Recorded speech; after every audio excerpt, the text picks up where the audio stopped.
Never forget the Valkyries. I like food. My name is Zoo and I hate video games. Welcome to what is hopefully the last episode of Joe Deaver's Lone Wolf, the game where you are the hero.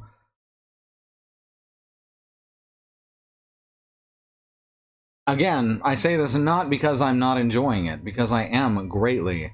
It's just we are right at the end of the game, and last week we got screwed over by the internet being a problem, as per usual. Hello, Christy and Alma. Welcome to the show.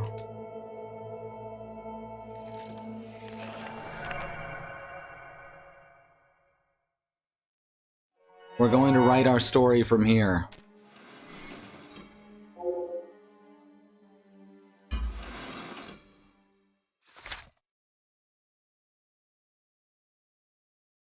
Now, if you missed the 20-minute stream, it's closer to like 15 minutes, from last week, we did a couple of things.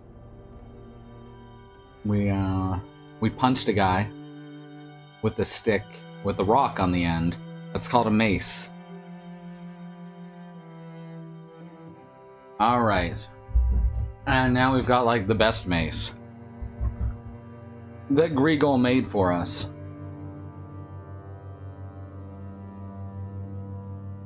And I believe...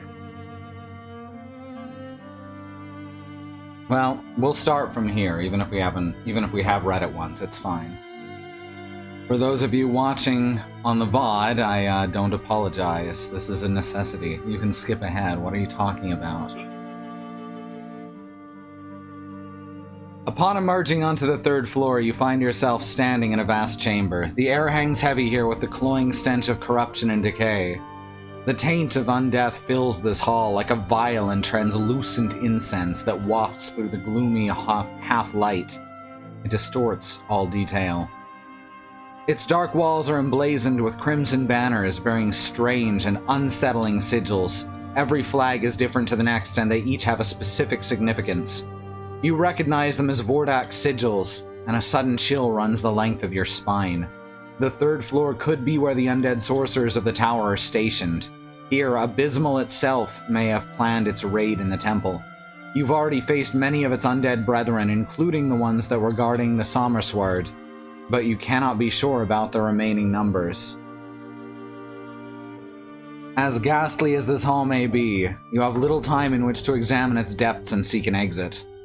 Through a door in the far wall, a robed figure with glowing eyes and gaunt hands emerges in front of you. Your pulse quickens, for there's nowhere for you to run and hide from the psychic senses that this sorceress fiend possesses. Especially here in its personal domain within the fortress.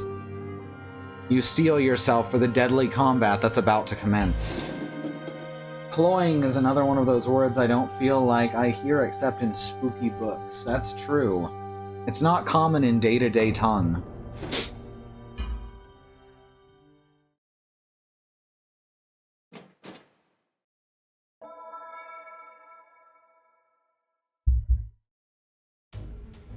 Alright, here comes the Fightmobile. AKA John Vordak. John Vordak of the Fightmobile. Oh, not cool. Ice? That's rude.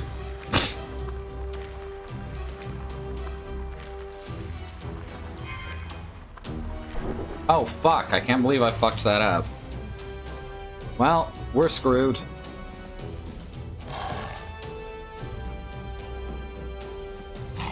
Yeah, this is just game over, huh?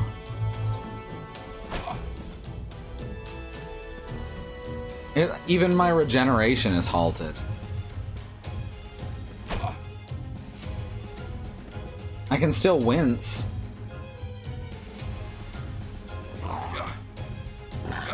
Is this over yet? There we go. Oh, come on. That's alright, I can restore all my HP now. All I have to do is hit survival. Then whip out my Sommersword And I do not have enough for Sun. Oh, fucking. Alright. Suck it down. Hey, Bad Road, good to see you.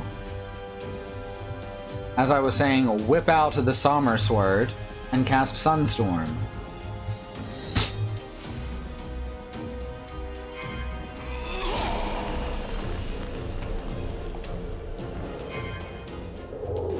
NP, y'all. NP.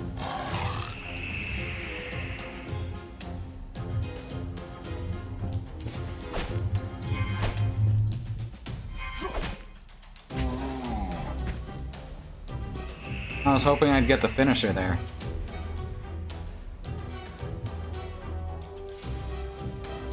No, I'm trying to... There we go. No, fucking... Sometimes targeting is a pain in the ass. Hello, Mox. Spike Puppy needs a nap. QTE's awful. QTE's work where they work. The problem is that God of War taught developers that they could just shove them into any game to create a pseudo-dramatic scene.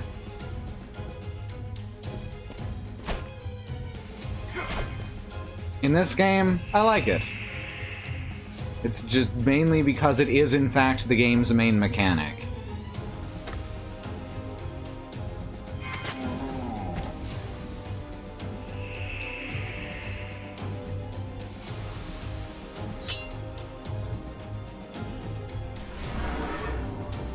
Damn it, I picked up my coffee and everything.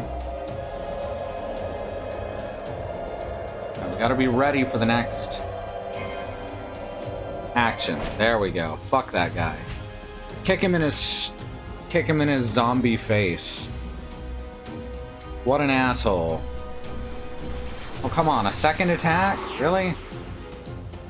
Now I can't use Kai powers, I think? Yeah, they're locked. Which, that's fine. I can sunder his armor a bit more.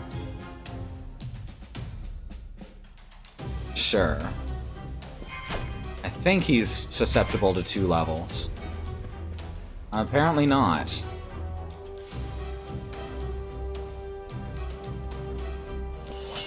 Ah, I hate that shit.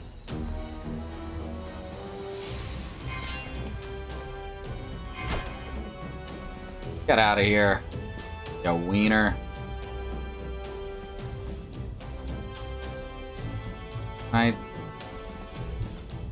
Oh, I don't have any fire or poison bolts. That's not ideal in any case.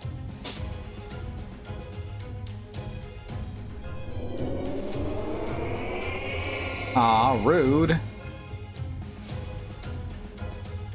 Yeah, I can't do anything. That's annoying.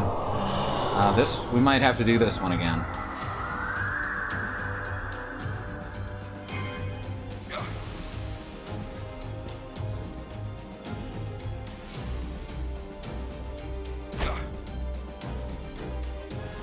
No, that's my line.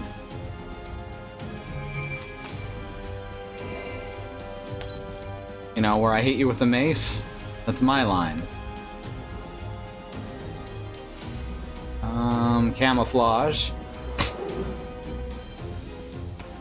Getting iced up front was a bad start. It was.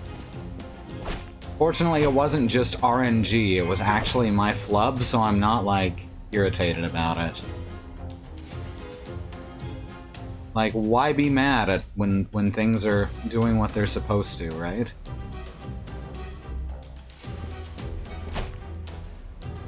There we go.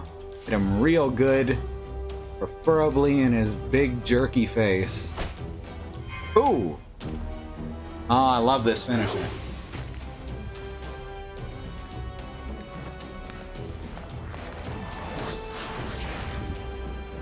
Tank, tank, tank, tank.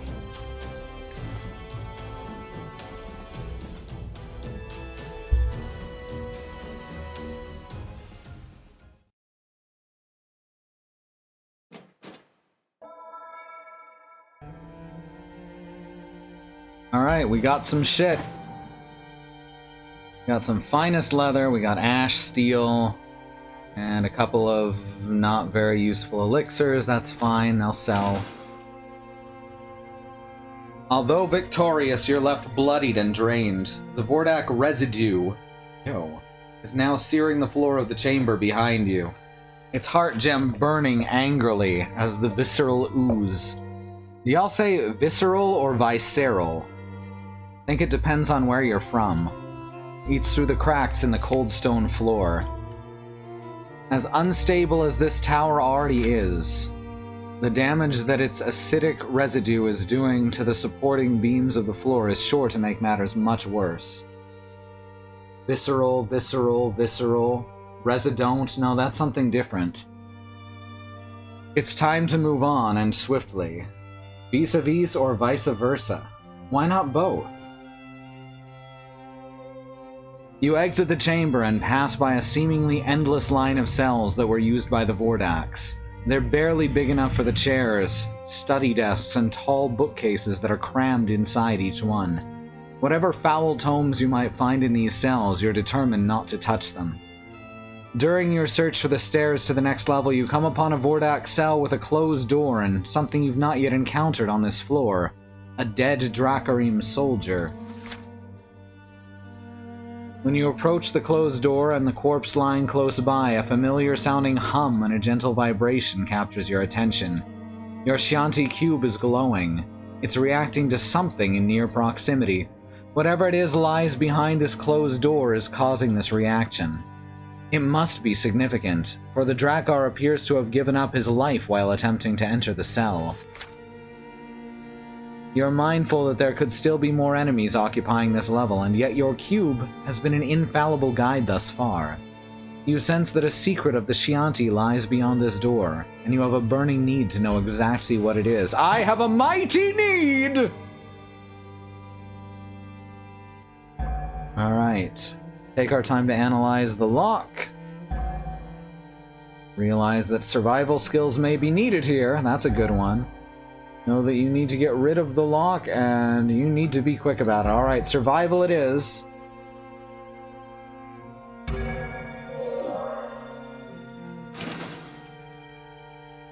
You are sorely aware that time is of the essence, but caution is a survival trait that you've long since employed to good effect. Before you start at picking the lock, you kneel down to examine it carefully while keeping a respectful distance.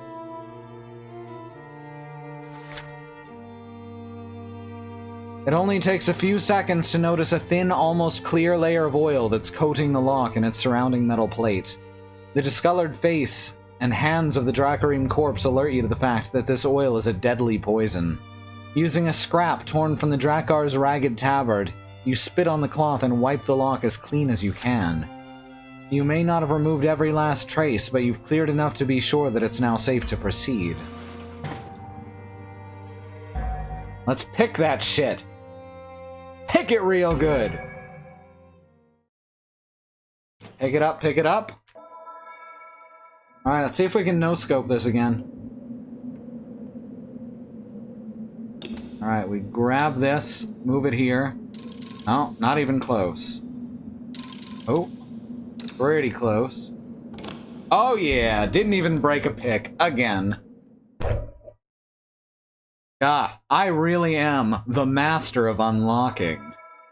Ha ha ha ha ha ha. Just call me Jill Valentine. The door swings open to reveal a small cell that is like the others you found on this floor. Does Barry tell everyone that story? The only difference here is a glowing, rune-embellished Scianti shrine that sits against one wall. This ancient, ornate, portable shrine has one notable feature you have seen often enough to be able to recognize instantly. The reliquary shrine has a Scianti lock embedded in its carved stone surface, similar to the kind you've opened before with your enchanted cube. Releasing this lock will not be an easy task, but at least you know it can be done. This room must have belonged to a very powerful Vordak sorcerer indeed if it was able to claim the Scianti artifact for itself. Anything valuable enough to tempt a Vordak to challenge Abysmal's authority is surely something you must deny to the Dark Lords. The shrine is portable, but it's far too big and heavy for you to carry with ease.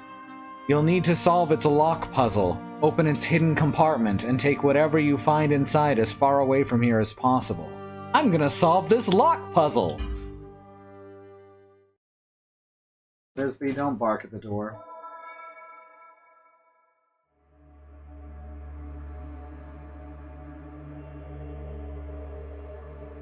Alright, let's take a look. Alright, so it has to be this direction, right? Not quite this. Can almost get the right shape like this. But I can't pull up this and this together without also pulling up this end.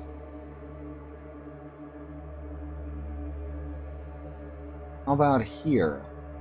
Pull that to the left. No, that's still not right.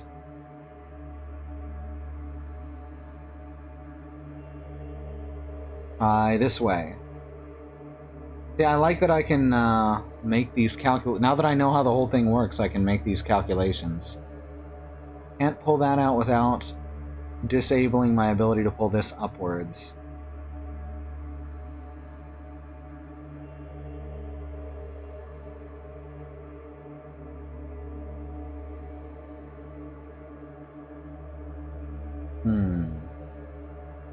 Already checked that one. How about like this? Would this do it? No. That wouldn't do it either. This? Pull that out, and then pull that and that out. No, that wouldn't do it either.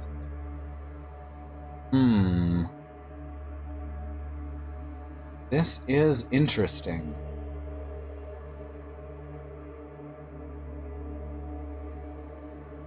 How many combinations could one cube possibly hold?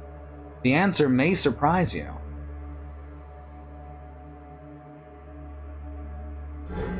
No, get back in there. Don't be a wiener. First rule of Chianti Cube, don't be a wiener.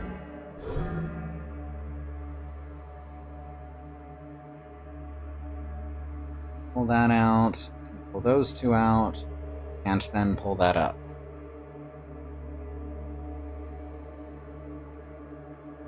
Pull this out. That won't do it. This out still won't do it. I need to be... The main thing is I need to... Oh wait, maybe. If... No, because I can't pull this to the side still.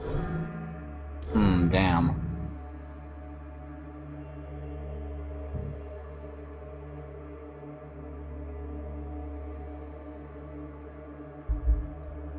This thing's really hard to manipulate with just a mouse. This seems like it might be easier on a touchscreen. Oddly enough.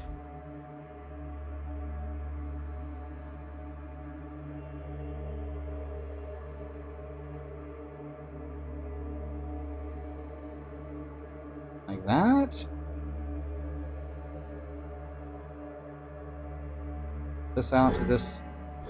This is what I just did. What am I thinking?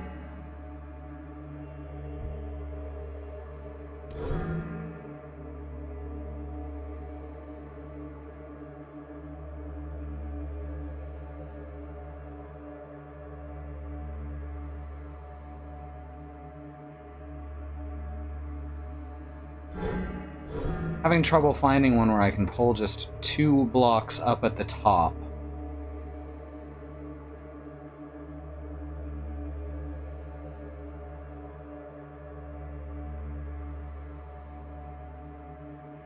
Let's see.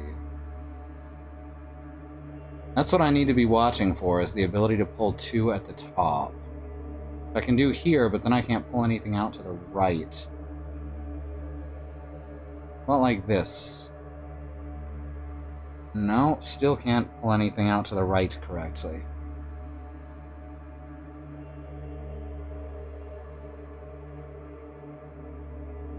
There? No. Fucking shit. I keep coming back around to this same setup, and it's obviously wrong.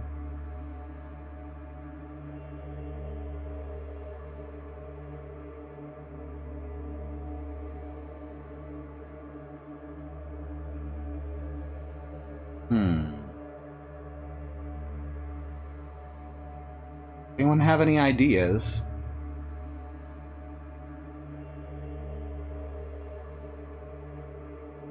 These puzzles are honestly just really fucking mind-bending. I'm very impressed by them overall.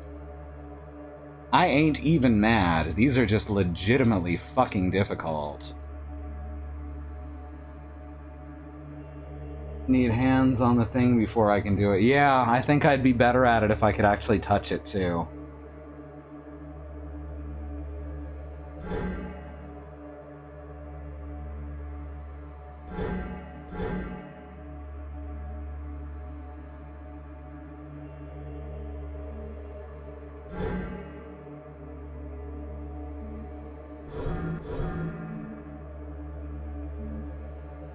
Yep, there's lots of positions where it seems almost right.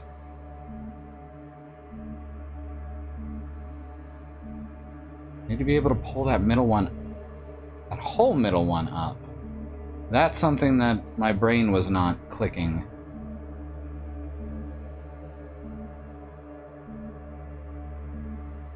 Means that has to be one that goes all the way through.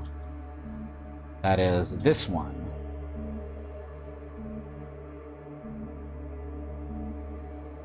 Right? Can't be that, which means...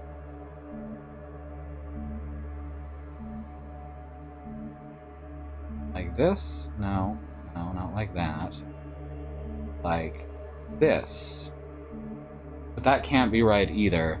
Still doesn't.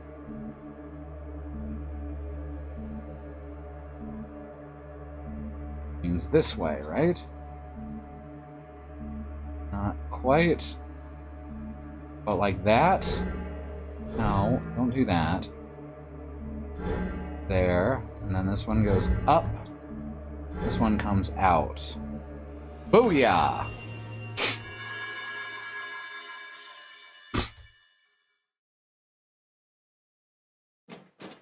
It's difficult logic puzzles, but not like master level logic puzzles. So I can get there within the time limit. Most of the time. The last few turns of the cube fall into place and the lock unfolds before you.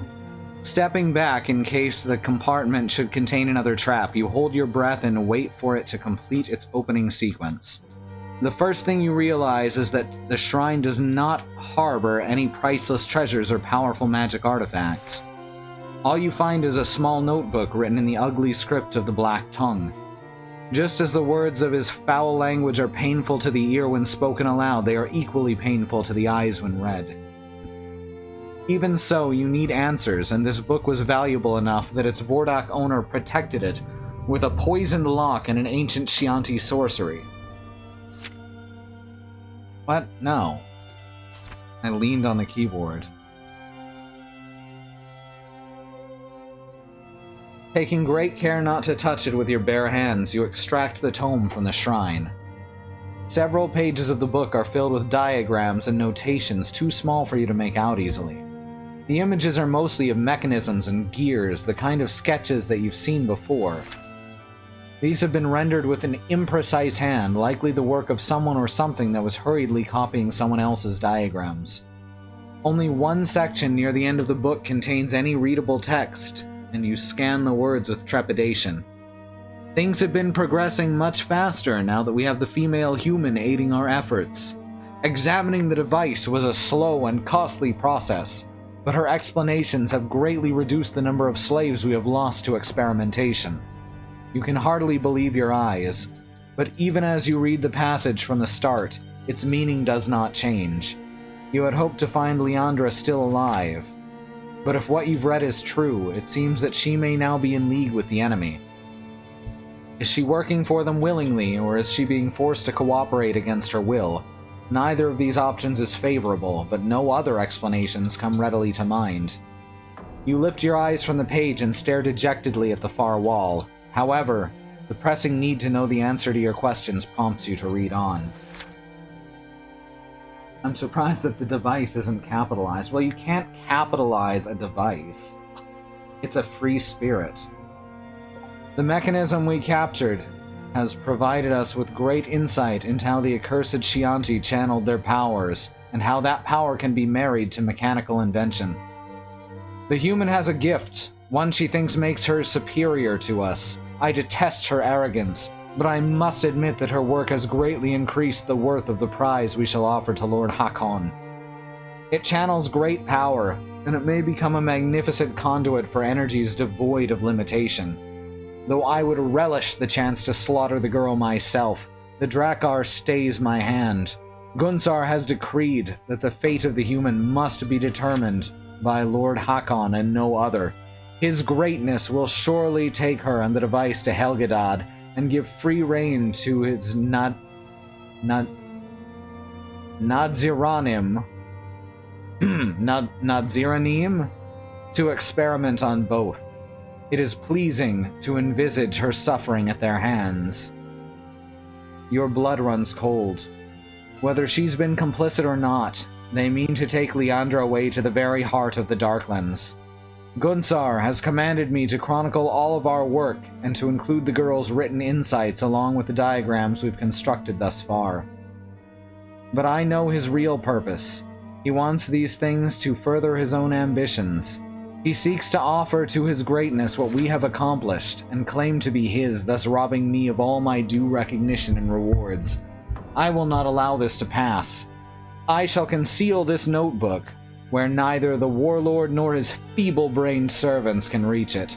And when Lord Hakon arrives in Vitag, I will present it to him myself, and Gunzar shall be made to kneel and cower before me. I shall not be denied my glory. You close the book and tuck it away for safekeeping. Your head reels with unanswered questions. What kind of abominable machine has the prototype now become? How long will it be before Dark Lord Hakon arrives in Vitag? Where is Liandra?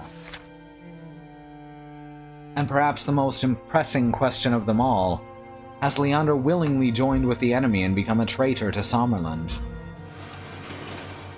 I mean, almost certainly not.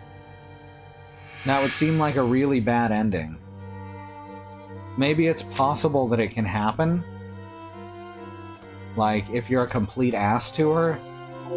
But we've been very good to her. A partial ass, if you will. You're barely 10 paces out of the Vordak cell. Wow, that is a long 10 paces. Lone Wolf, the man of 1,000 legs. You're barely 10 paces out of the Vordak cell when a menacing voice is heard in the hallway ahead. The Gyak language it speaks is rough and heavily accented with the unmistakable tone of a Drakkar. Damn you to the lake of blood, soldier! Gunzar wants that fool's notes! What is taking you so long? The Drakkar who spoke these words comes round the corner at a run and nearly collides with you. He's startled by the surprise encounter, but he recovers in an instant. You draw your weapon, hoping that the prospect of fighting you alone will shatter the soldier's nerve. Unfortunately, the remainder of his patrol appears directly behind him. Several black iron blades clear the scabbards, and you are plunged into a sudden and bitter combat.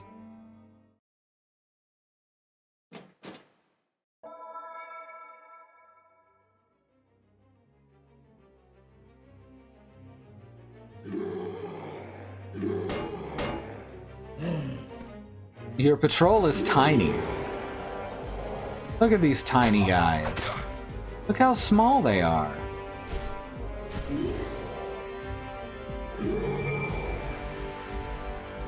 Alright, let's make them smaller by, chopping them up.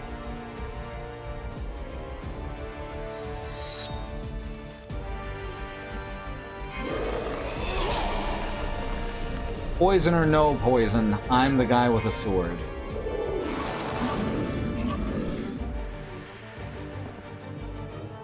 What is this, a patrol for ants?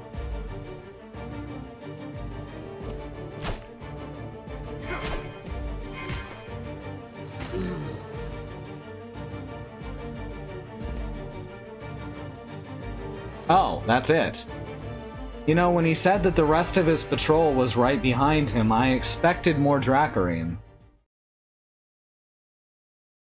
That was not that. That was some little goblin fellas.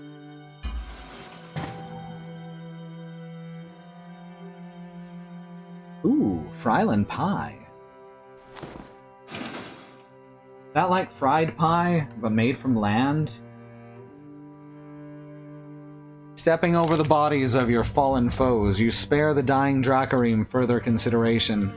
Your mind is elsewhere, preoccupied still by the shocking news of Leandra and what she may have done here in Vitag. You knew she was headstrong, driven by her constant need to invent. But could her hubris really have pushed her to the side with the forces of Helgadad? You resolve not to rush to judgment. You have only the written word of a scheming Vordak to show for her actions and motivations. The only one who can determine Leandra's guilt or innocence is Leandra herself. Your need to find her is more pressing than ever. You must find and free her as soon as possible. With steely determination, you press on without further delay. I would like to remind you to please grab just any old quotes you can for the bot. The stairs to this part of the Tog have been kept impeccably clean, and a barricade of black iron has been fixed in place to secure the area from intruders. If an alarm has been raised to warn its denizens of your escape, this barrier will prove to be a difficult obstacle to overcome. As it is, the troops who normally guard this Heldenak, or Black Shield, are most likely the ones you defeated in the corridor that led away from Vordak's cell on the floor below.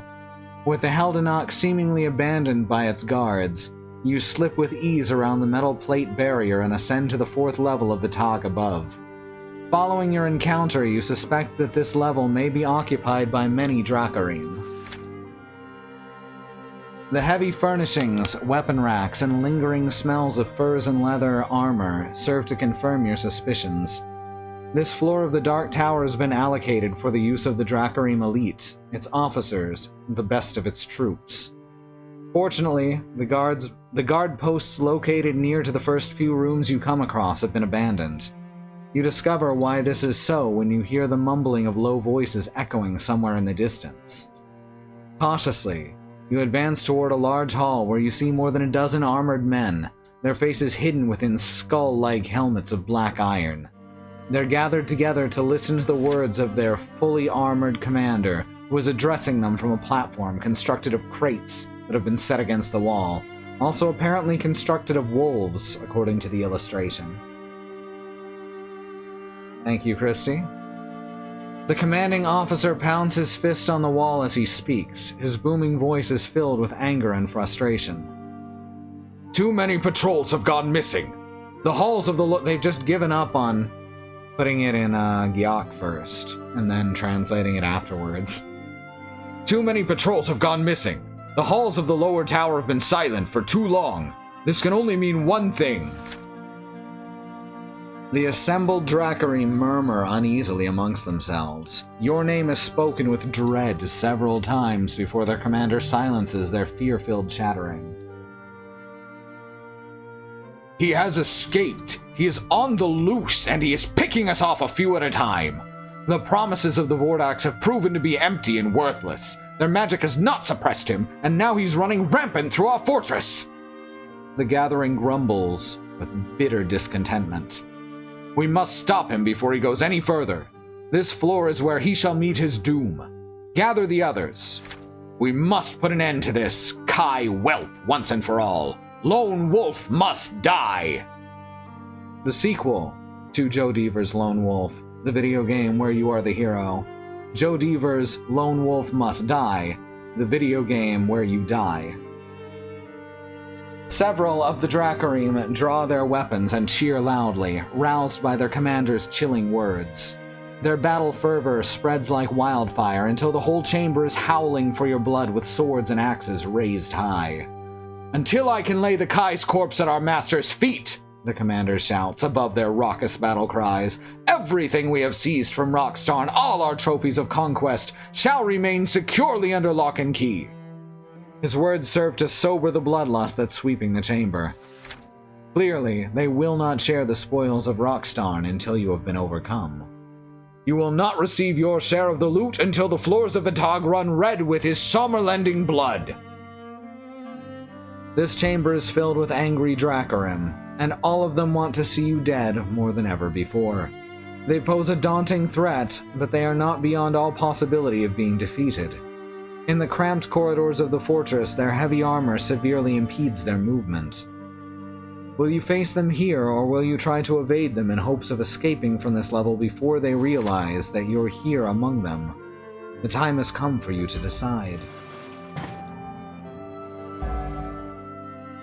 Let's see, we can remain here and face them, or we can sneak past them and look for a route to reach the next floor stealthily. That seems like the better option. Why can't I use my camouflage ability, though? Most of the tower's Dracarim are surely gathered in this chamber. Their combat leader and the best of their kind are here, while the remainder of the force is likely scattered in smaller groups throughout the Tog. Avoiding this hall and moving on quickly could be the surest way for you to survive this level of Vitag unharmed. You step out of the chamber and leave the Dracarim commander to continue his bombastic speech as you hurry away. Stay here and face them sounds like the option that gives you more HP. No, it's not in red. Slipping silently through a seemingly endless procession of halls and corridors, cautiously you make your way ever deeper into the bowels of this level. Well, that sounds unpleasant. It smells bad enough in the rest of the place. All the while, you maintain a constant search for signs of a stairwell that will take you to the floor above as you press ever onwards. At length, you arrive at a wide chamber that appears to connect to the corridors that you've explored with the rest of the level. To one side, standing guard before a formidable iron-braced door, you see a most unwelcome sight. A Gorgaz bars your way. Even if you're able to sneak past the creature unseen, you feel certain that your blood-soaked tunic will arouse its keen sense of smell, and it will surely detect your presence here. For now, the Gorgaz is unaware that you're close by. The time is ripe for you to choose how best to confront the beast. Honestly, this isn't even a choice. This is just what we do. You summon the puppy, and the puppy does good. It's not rocket science.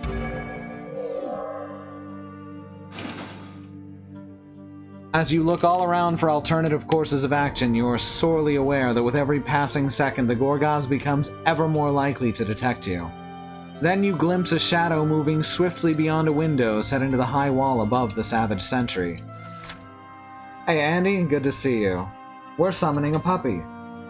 Concentrating hard, you see what is casting the shadow. It is a gigantic owl, and it is circling around the upper reaches of the hall. Giant owls are powerful nocturnal hunters that stalk the Derncrag Mountains searching for prey. For centuries, they have been willing allies of Sommerlending border rangers who keep a vigilant watch upon enemy outposts like Vitag. They're also quite large. Thank you, Christy. This night, perhaps the giant owl will deign to be your ally. You make mental contact with a noble creature and inform it silently of your dire predicament. You're pleasantly surprised to sense that readily it agrees to aid you. Really, it just wants to kill some motherfuckers. The giant owl has been circling Vitag for many months. It is not a prisoner of the tower. It came here of its own accord, looking to avenge the killing of its beloved mate. The Gyaks of Vitag shot her down in a blizzard of black arrows and then fed her body to the loathsome Doomwolves. The giant owl is willing and eager to help you in any way it can. It's about to go all secret and Nim on their asses. All of a sudden, the proud predator makes its way through the window and soars into the chamber. With impressive speed, it swoops down and attacks the Gorgaz, cawing loudly with a mad and bitter rage. You approach the Gorgas while it struggles to fend off the giant owl's manic attack, but the battling creatures are tangled and locked together in a deathly embrace. You're forced to leap away when the Gorgas stuns the giant owl with a hefty blow of its mighty tail. It wraps its huge arms around the injured birds and squeezes it tightly. The giant owl dies in the grip of the Gorgas, but its sacrifice will not be in vain. When it turns to you, the Gorgas is bleeding profusely. The odds have swung in your favor. In the distance, you can already hear reinforcements rushing toward the chamber. You must let out your righteous fury and seize the opportunity to strike now before it is too late. I have fury!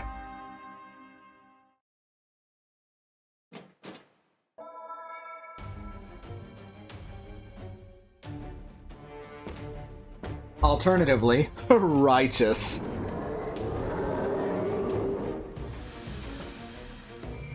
Oh good, I actually have first attack for once. Glug glug. We're gonna camo.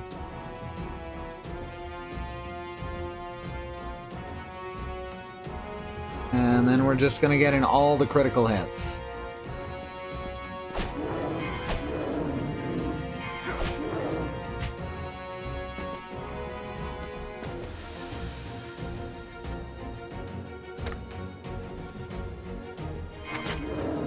Almost forgot to click.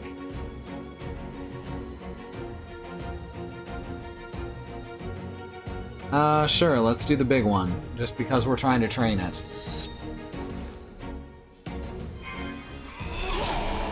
It's like the last thing we haven't mastered.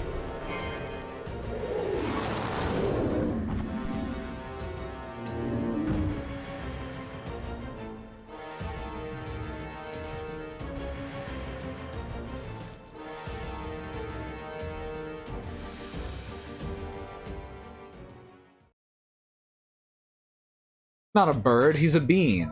Haven't you ever heard about the birds and the beans?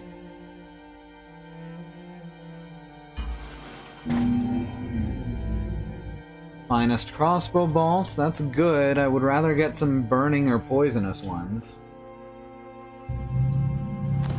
I don't remember it. Fawful. Awful, but with an F. Effin' Awful was his name. As the last of your foes falls before your deadly blows, your attention swings back to the reinforced door that the Gorgas was guarding. Swiftly you clear the hall, but the threat that other troops are on their way fills you with nagging doubt. Should you stop to examine the door, or should you press on and leave the hall before others come to investigate the sounds of the recent battle? I mean, there's a door. Wow, it's giving us this again. We must be on the final stretch. Alright, let's open this shit. It comes as no surprise to discover that the door is firmly locked.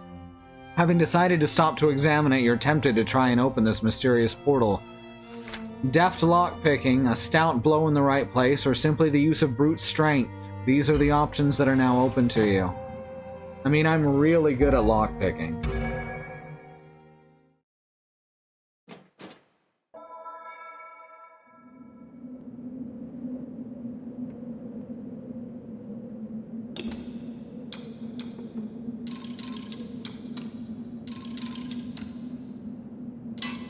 Oh!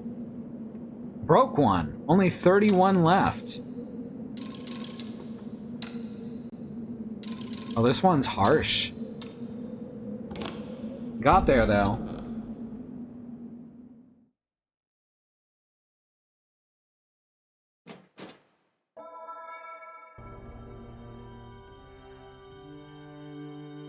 You work your picks as quickly and as skillfully as you can. With a great sense of relief, the lock pops open in less than a minute. It sure does. That was only about 20 seconds, I think. With little hesitation, you push open the heavy door and step into the room beyond. You soon realize that this is the storage chamber referred to by the Dracarine commander in the Grand Meeting Hall. Here you discover several wooden crates that contain valuables looted from Rockstarn.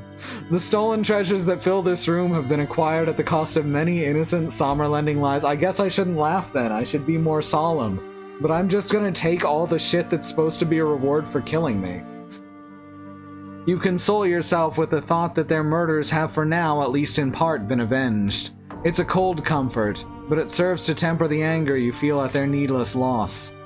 You're about to leave the foot of the loot of Rockstarn and press on when something lying amongst the crates catches your eye. Bolts! I got those bolts I wanted. And I got a bow called Exocor, which is rad as shit.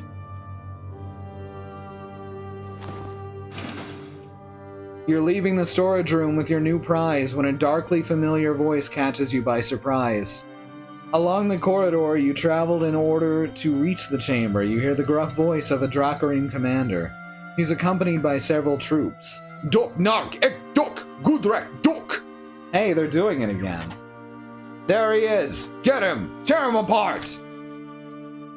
Eager troops flood past him on both sides, hungry to carry out his murderous command.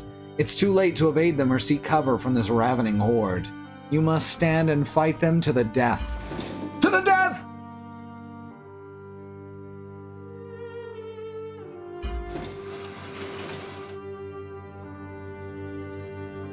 We do still have some meat soup. And you know what they say about meat soup?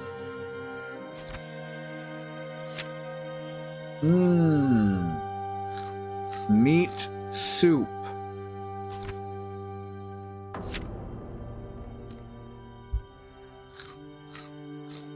Is what they say. Yeah, I think this fight wouldn't be here if I had not stopped to loot.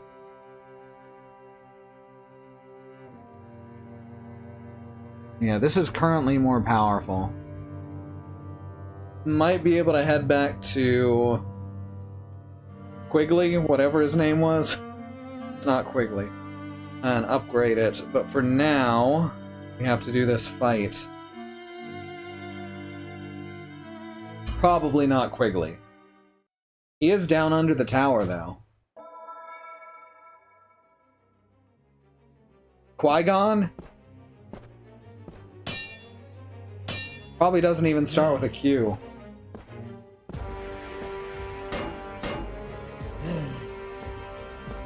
Jesus, just keep introducing yourself then.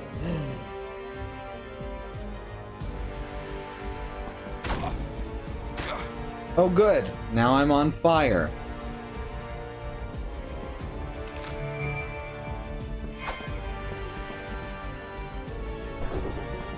Counterattacks are a waste of stamina like 95% of the time.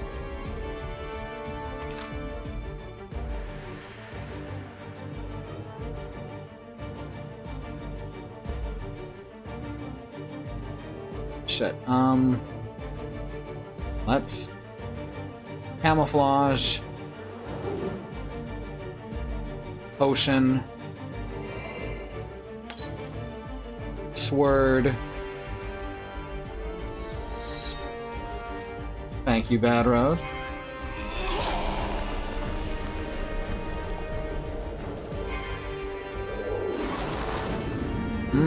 Good stuff. See, I can fire too.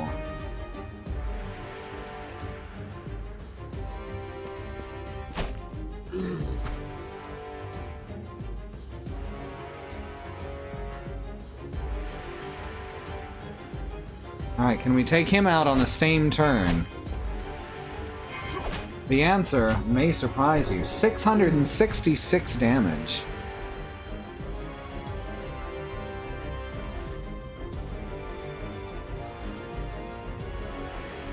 Bad Road, that is such a fucking stretch for that pun.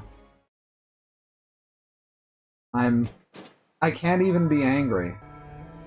I'm so proud.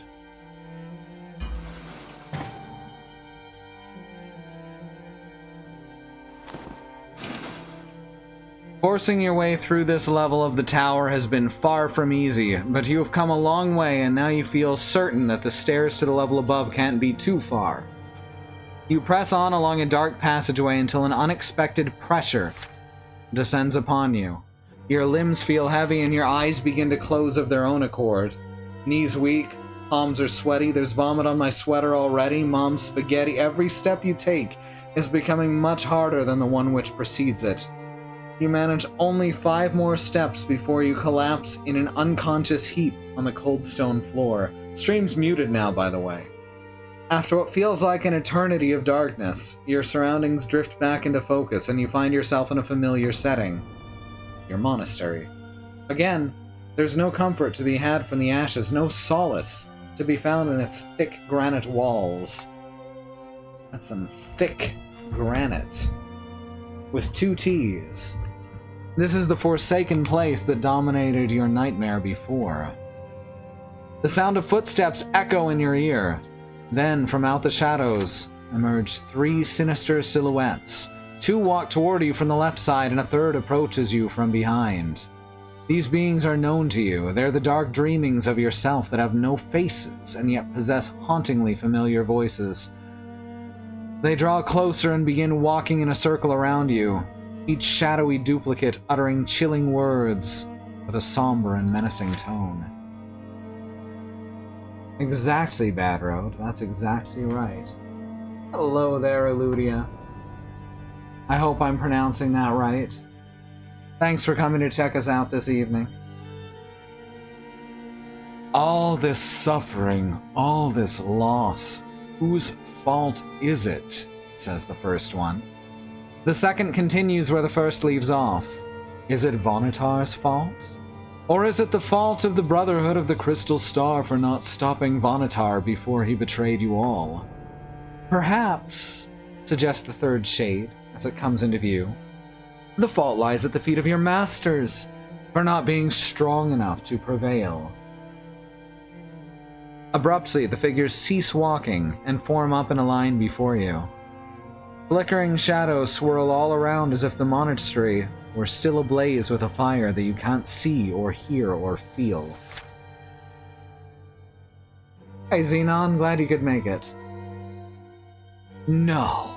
They utter the word in unison. This is your fault. It's always been your fault.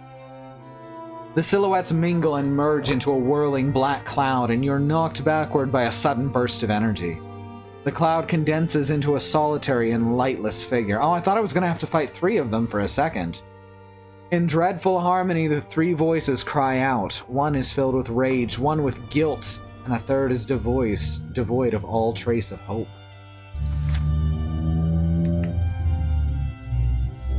For oblivion and the void. You get it? It's like for Sommerland and the Kai, but it's dark. Do you get it? Look, for all the cleverness that goes into this series, that's not it. That's not it, Chief.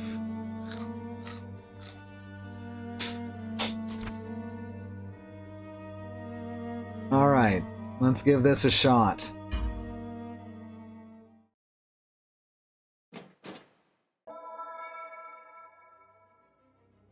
So again, this thing does take damage, or I do take damage when I hit this thing. And it heals when I heal myself. Also, it's using axes like some kind of jerk. Rude. Alright, that resets my turn.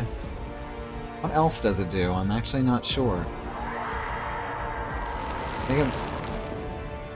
Oh, I guess I won. Oh, I do have to fight 3. I mean, sort of. I think that locks my magic, right? No, it doesn't lock my magic. Alright then. Camouflage it is.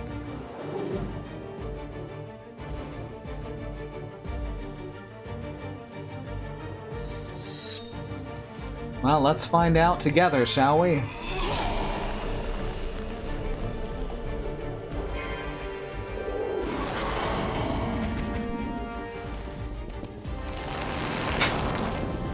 That didn't go so well for them. Alright, it also regains HP. What a shame. Let's set it on fire and poison it. Oh, it's immune to poison. It's not immune to armor sundering, I've noticed. Is it immune to being on... It's not immune to being on fire. That's always a good sign. I take a portion of the damage, but not enough to be terribly dangerous.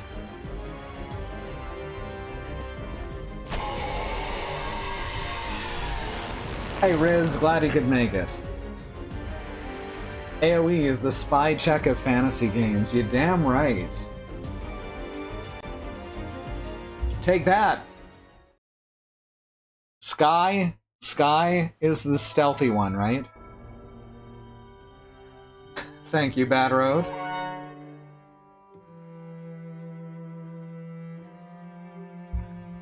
Defeating the darkness only gives rise to more darkness.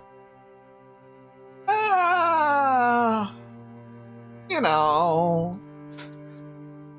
There's no way of telling how long you remain unconscious. I guess it depends how you defeat the darkness.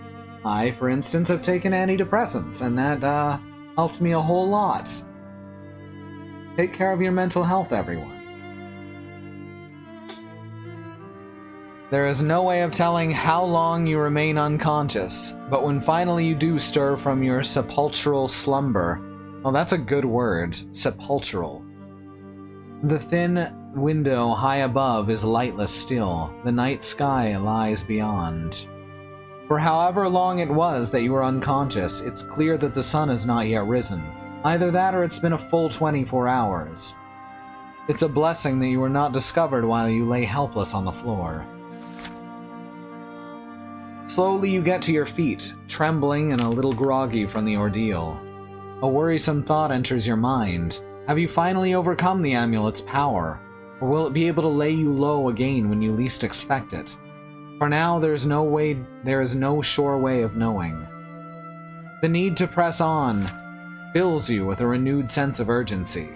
Gunsar, Leandra, and the climax of your vital quest cannot be too far off now. Alright, we're on to the very last chapter of the last book.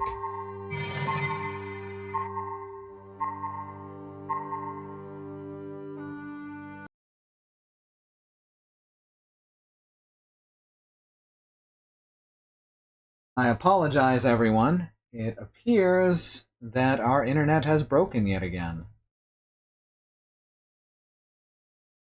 Let's hope it was just for that brief moment.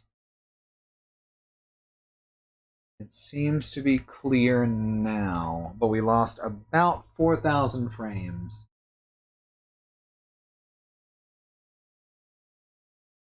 If you can't...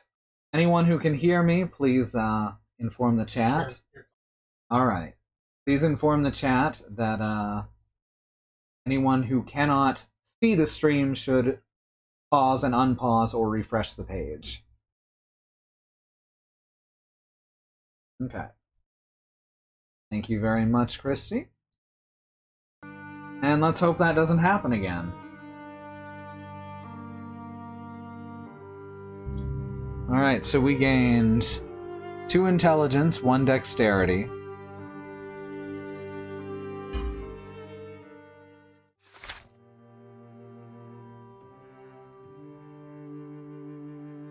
Dawn over Vatag. Finally, you've reached the 5th floor of Vatag without encountering any further resistance. But all is not well.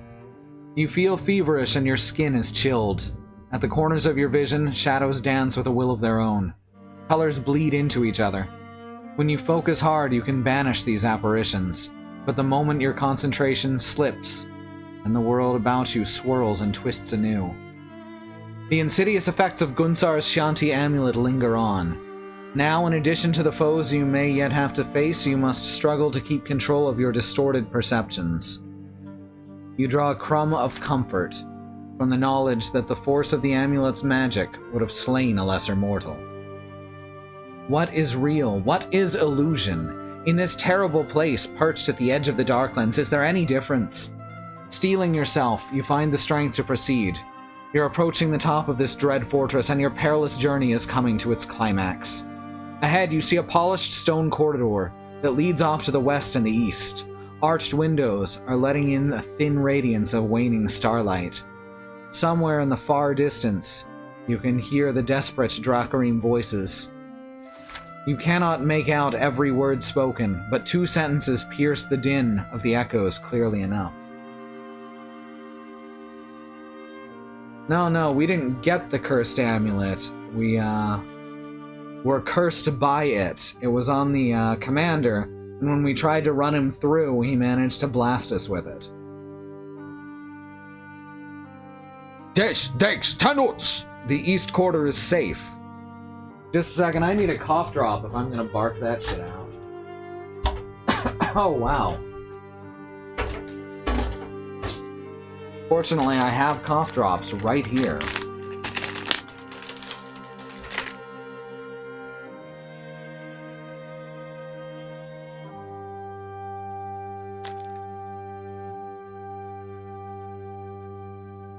Sharim goods okaka dir egg tosas tex. Soldiers, arm yourselves and go to the west quarter. No enemy troops appear to be heading in your direction, but the waning night sky serves to remind you that time is fast running out. The eastern horizon is becoming brighter with every passing minute. The darkness of the night is surrendering to the approach of early dawn. The Dark Lord Hakon is arriving in Vitag at sunrise, and you must press on as quickly as you can. Now you must decide how best to tackle the Dracarine blockade. Will you head east where they believe things have been secured, or will you turn to the west and confront the troops who have been ordered to go there?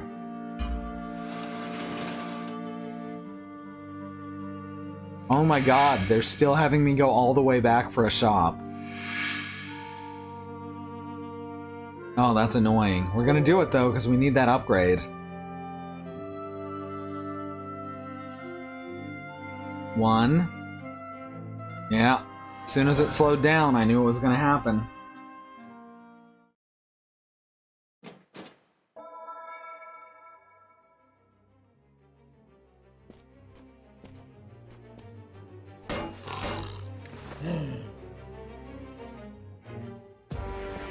Rude.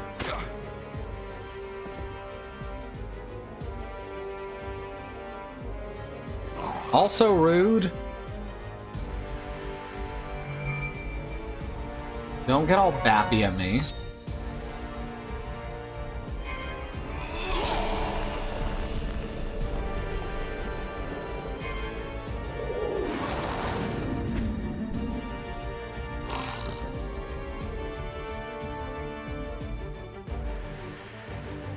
Alright, now we've mastered everything. Oh shit, wasn't watching.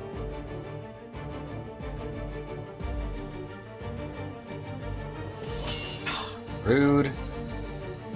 Why are Dracarim so fucking rude? I'm just trying to kill him brutally.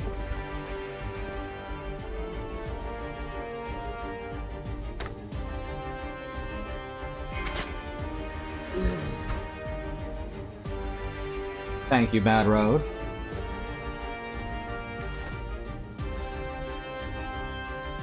I guess the polite ones didn't join the army. That makes so much sense. You know, I bet if you go deep enough into the Darklands, it's not all like this.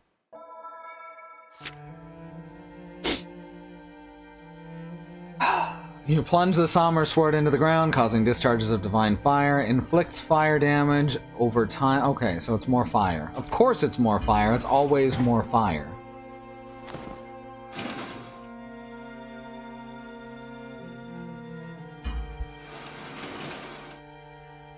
Now it's got to spawn in each of these again. There's no way to skip... Oh.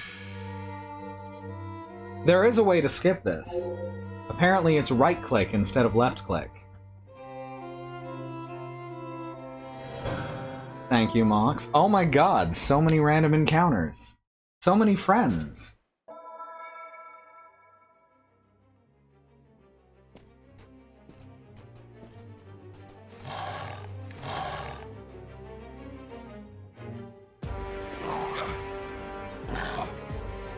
Time to pet the anger puppies.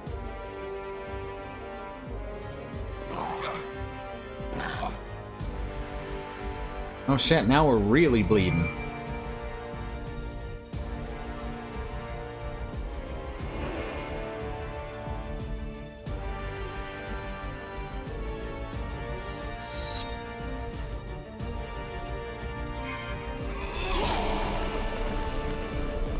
Survival is such a good combat skill. You know, the ability to survive in combat. So nice.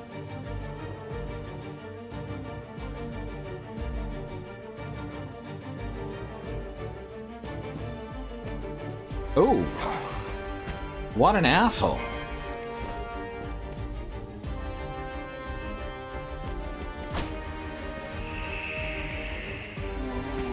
Alright, you're down. For one or more counts.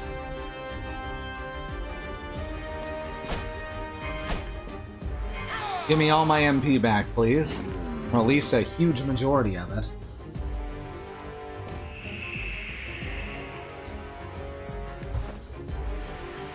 Chocolate eggs. Not a bad call. We call that the post-Easter Blitz. I made that up just now. Do you like it?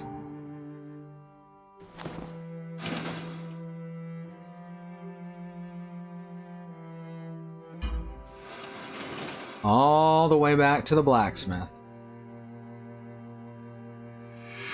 Yeah, skip it. Heard it before. Oh my god.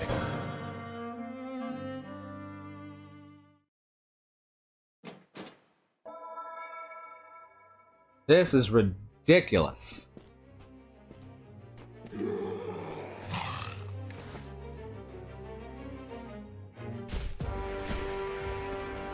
Giving foxes eggs is basically our whole deal here at Truck Dot Community.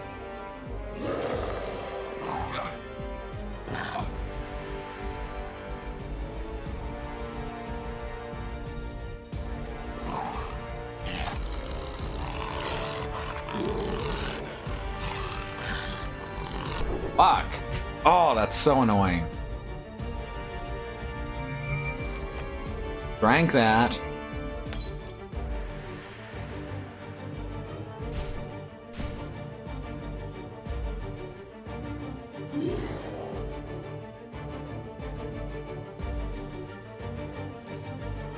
Oh, come on. I'm not only getting into fights, I'm then getting bad RNG in the fights.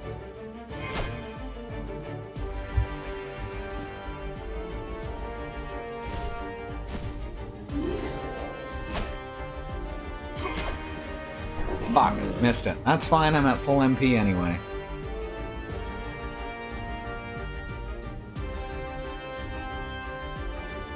Alright, let's do camouflage now, and block.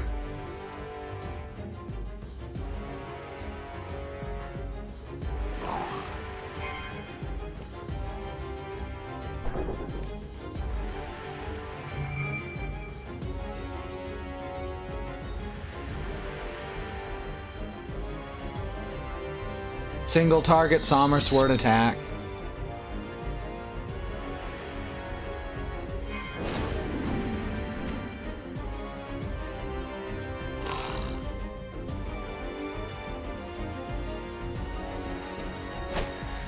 Bonk him real good.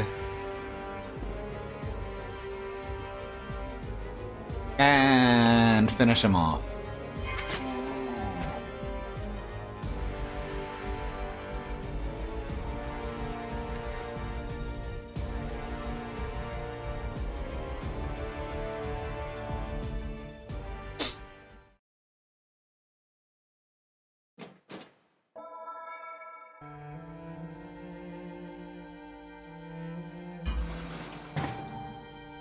There we go.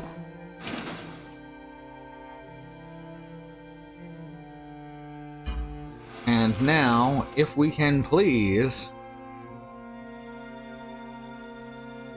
Can't skip the first part, only these.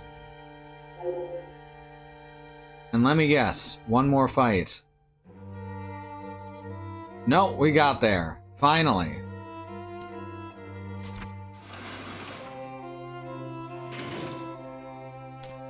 Alright, let's sell. Retributor is one that we... Is Retributor a good one? That's the one that we can trash, right? I've forgotten. I hope. Let's sell Volko. Sell 80. We're gonna upgrade Execore. Sell the Garnet Signet. Sell these throwing knives. And this silver. Greagle was his name, by the way, and I totally knew that. Alright, Kavadon and Sacradamus we have. Which means we can trash Retributor. Let's upgrade Execore, which requires 2 Brawnin, 1 full grain leather, and 2 Ronin, or 3 Ronin teak. Ronin, full grain, and Ronin.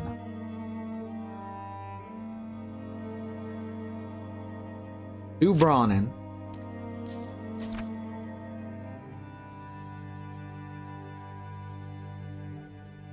What was it? 2 full grain leather? And 3 Ronin teak?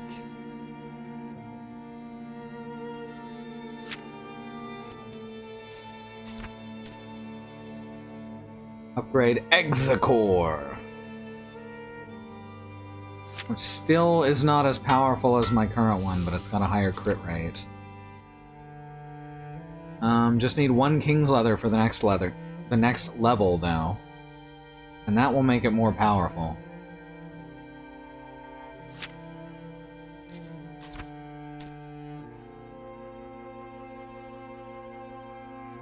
Execore sounds like a Pokemon's? I don't disagree.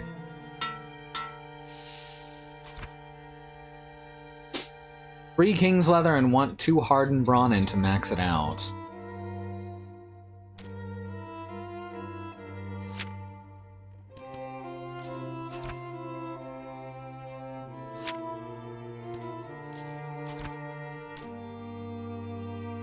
Don't have enough money now, though, so that sucks. What can we sell? Since we're not using another Power Flare at this point, we can sell Retributor. Ask your Kylord if Execore is right for you. Oh, that's wonderful.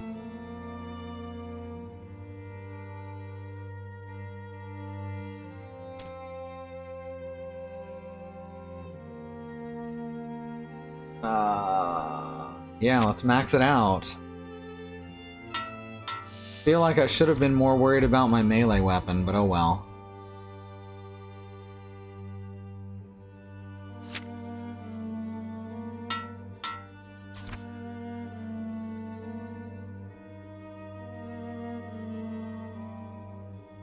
Abaddon would have been even more expensive to upgrade, and it's already very powerful, so... Let's just do the upgrades, keep going, or the repairs, and keep going.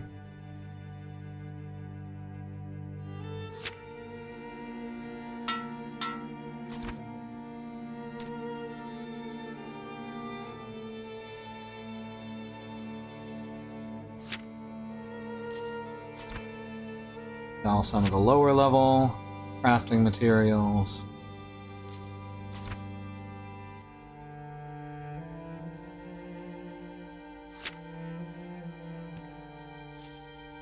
We ain't gonna need that shit again.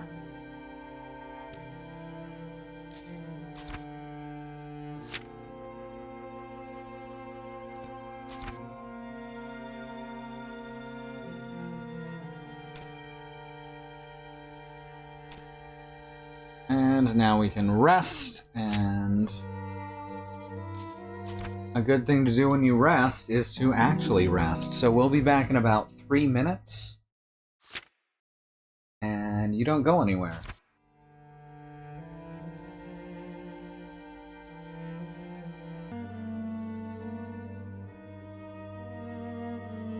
And we're back, and I think we're gonna run into like 60 more fights before we get back to where we were. So let's get a move on.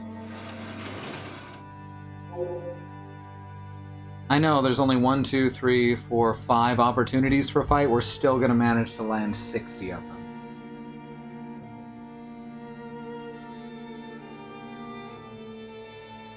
Alright, that's 3. 4.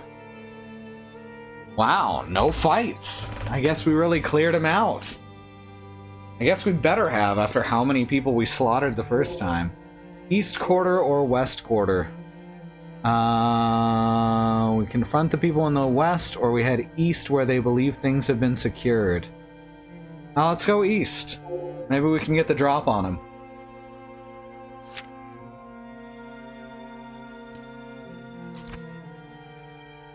Your whole body aches with the fatigue of combat. If going towards the east will result in fewer encounters with the enemy, then so be it. The wide corridor twists and turns around several blind corners before you find yourself standing before a large wooden door. I forgot to equip my new crossbow, didn't I?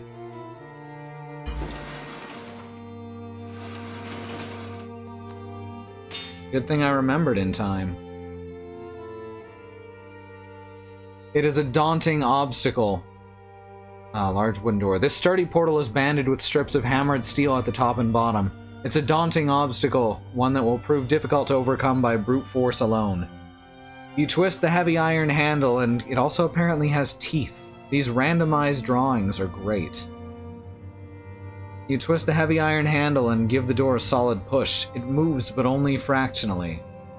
It feels as if this portal is firmly braced shut by something heavy that's been propped against it on the other side.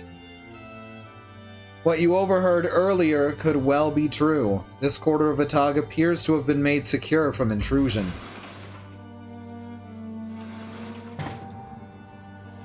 Alright, we can mind over matter. We can survival. We can punch it. Or we can look for another route. I think that we should... Saying blast. So I'm guessing it's too big to just move. Let's see what we can find with survival.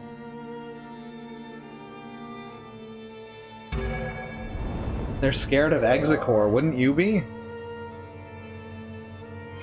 I was ready for it for once.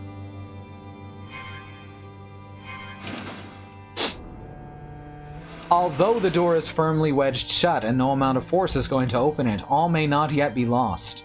The corridor has several large windows.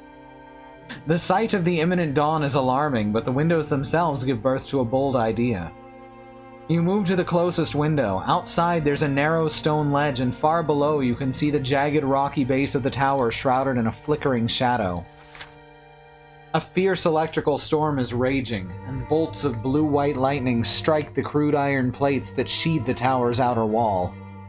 The ledge proceeds around the outside of the tower wall toward another window less than 20 feet distant. From its position, you deduce that this second window must be set into the wall of a chamber or corridor located beyond the secured door. There's also another directly above this one which may provide you with access to the level above. You have easily conquered more difficult climbs during your initial years of training, but the ferocious storm will make this a difficult task to accomplish. Boldly, you step out and onto the snow-caked ledge, and begin a climb of the outer wall toward the ledge of the window in the wall above. Bolts of lightning strike the tower, making your fingers twitch and tingle as you fight to maintain your perilous grip. You clench your chattering teeth and force yourself upwards as the ice-laden wind rips at you without respite.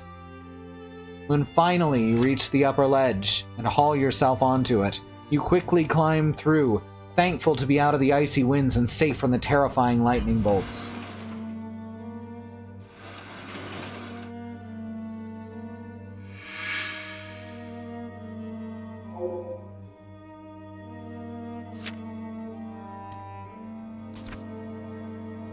Carefully you cross the room. You've just reached the 6th floor, and although nothing seems to be much different from the previous levels, you have no idea what to expect here. Every step takes you deeper into the unknown. Just as you approach a closed door, vibration from your backpack startles you. Your cube is humming again. Sir, the cubes are humming again. Reacting to something possessed of Chianti power close by. Finding it proves to be quite easy. Stashed beside the door, covered by a square of old burlap, you discover another reliquary shrine. Its surface is engraved with glowing glyphs, and it has a concealed lock. Opening this lock is something you feel confident you can do, but previous experience tells you that it's unlikely to be a quick endeavor. You'll have to choose whether or not to spend this precious time you need to complete this task. The sun will be rising very soon. I think we'd better hurry along, honestly. We get into a big fight every time we do this, and we haven't gotten that much great out of these. Though the last one we did get that cool book. No, I can't resist. No, we do have to do this. We have to continue. This is actually a tough choice, and it doesn't feel like it should be.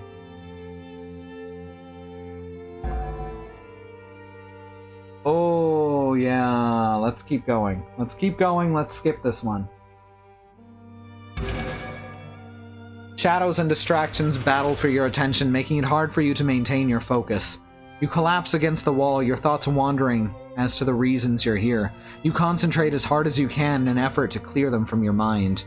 You consider Warlord Gunsar. This would-be Dracarim Marshal has already violated Sommerlending territory and laid waste to a village under your protection, slaughtering many of your people in the process.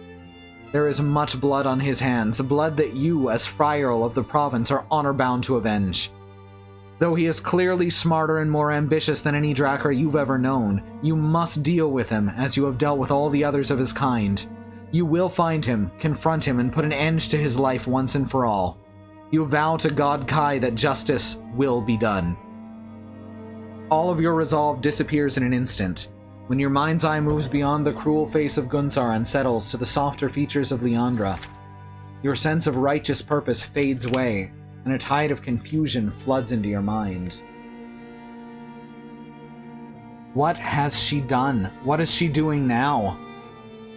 If she's thrown in her lot with the forces of Helgadad, Leandra has left you with very few choices.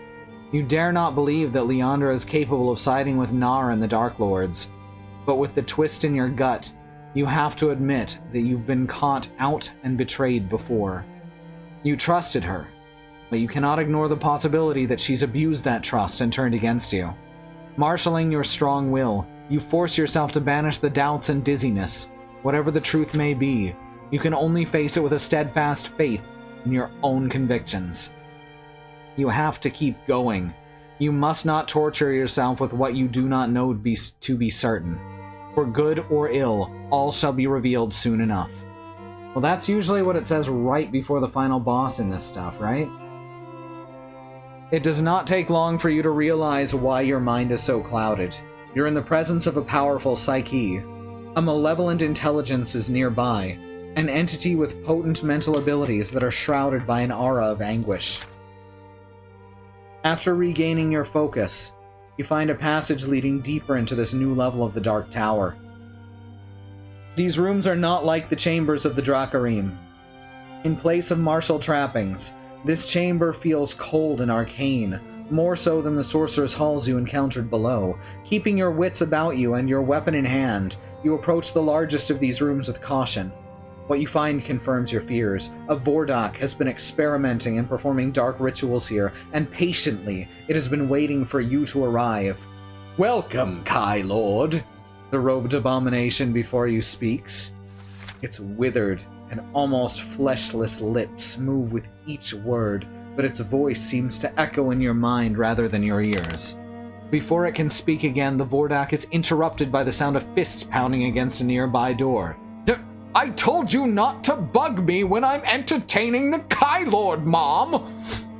A cruel smile plays across its corpse-like visage as it listens for a moment before waving one skeletal hand dismissively. "My work on the Zirantals has been most intriguing," it says. its voice crackling with contempt, and Lord Hakon himself is about to appreciate the worth of my findings.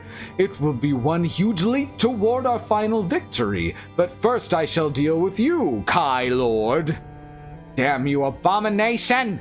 Comes Leandra's rough and trembling voice from beyond the locked door. She's here, but why? Is she a prisoner of this fiend or an accomplice it no longer requires? You'll pay for this! She shouts hoarsely. You cannot tell if Leandra is also feeling the Vordak's thoughts in her own mind. With disdain, the Vordak ignores her threats and gives you a mocking bow. It raises its skeletal hands and they glow with dark power. The whelp can wait. I choose to crush the life out of you first, lone wolf. With sweeps of its hooked and bony hands, the Vordak clears a path toward you. Tables go flying across the room and furnishings shatter as they're hurled against the walls. You will both die, and Lord Hakon shall gladly reward me for your annihilation.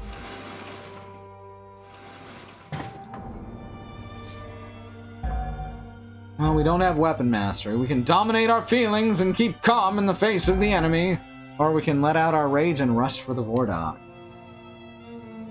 I mean, why stop now? We're never gonna get HP anyway. The Vordak's powerful mind is eroding your powers of control, breaking down the focus you've worked so hard to regain and maintain.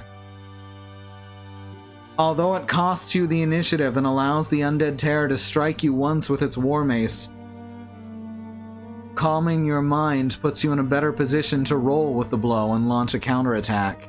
The Vordak is able to defend itself by diverting your attack, but in doing so, it is forced to give ground. Now it retreats beyond your reach and emits a scathing mental command. Words of the Black Tongue burn your mind and keep you from advancing. A door flies open and several squat gray figures come surging into the room. Slaves, destroy this fool! The Vordak commands them without uttering a spoken sound. Driven to action by the Vordak's psychic command, the Gyaks turn in your direction and come rushing toward you. You must fight them and their maniacal master to the finish. I'm betting Leandra has built some sort of big explosion machine in her spare time. I hope so. With the city in flames and the end of the world around the corner, I thought no need for pants now.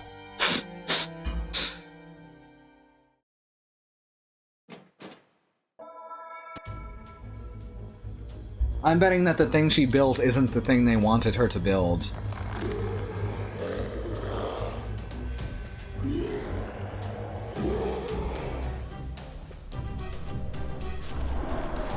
Rude. I'm ready.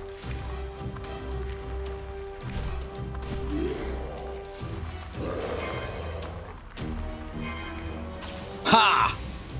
Take that, you wiener. Oh, come on. Ugh. I was all ready to use magic, and then he was like, no, no magic. And I was like, oh. It's alright, you can't seal the Summer Sword. It's not called the Summer Sealed Sword, or the Sword Sealed Summer, or any combination of those three words.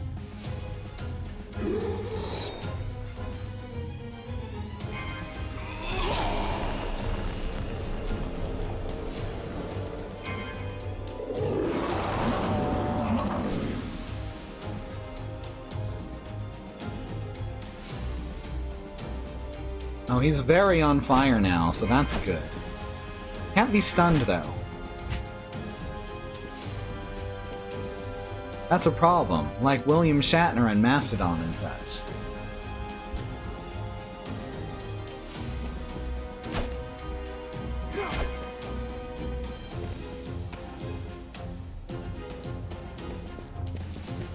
Ooh. Rude.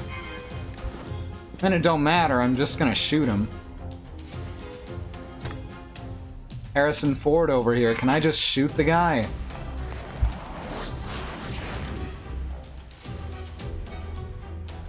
Thunk, thunk, thunk, thunk. Oh no, how terrifying.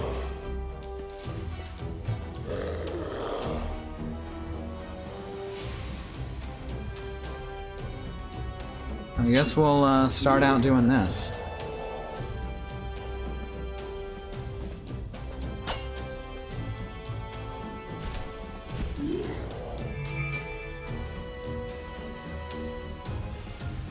Oh, what can we do here? How about we summon Puppy? No two people are not on fire. Aww.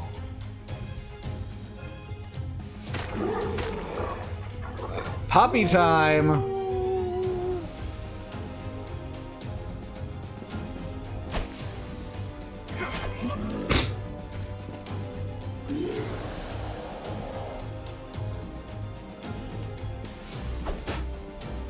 Ooh, he blocked it. What a jerk. Oh no, he's defending. Hey, you know what you can't defend against? Dog.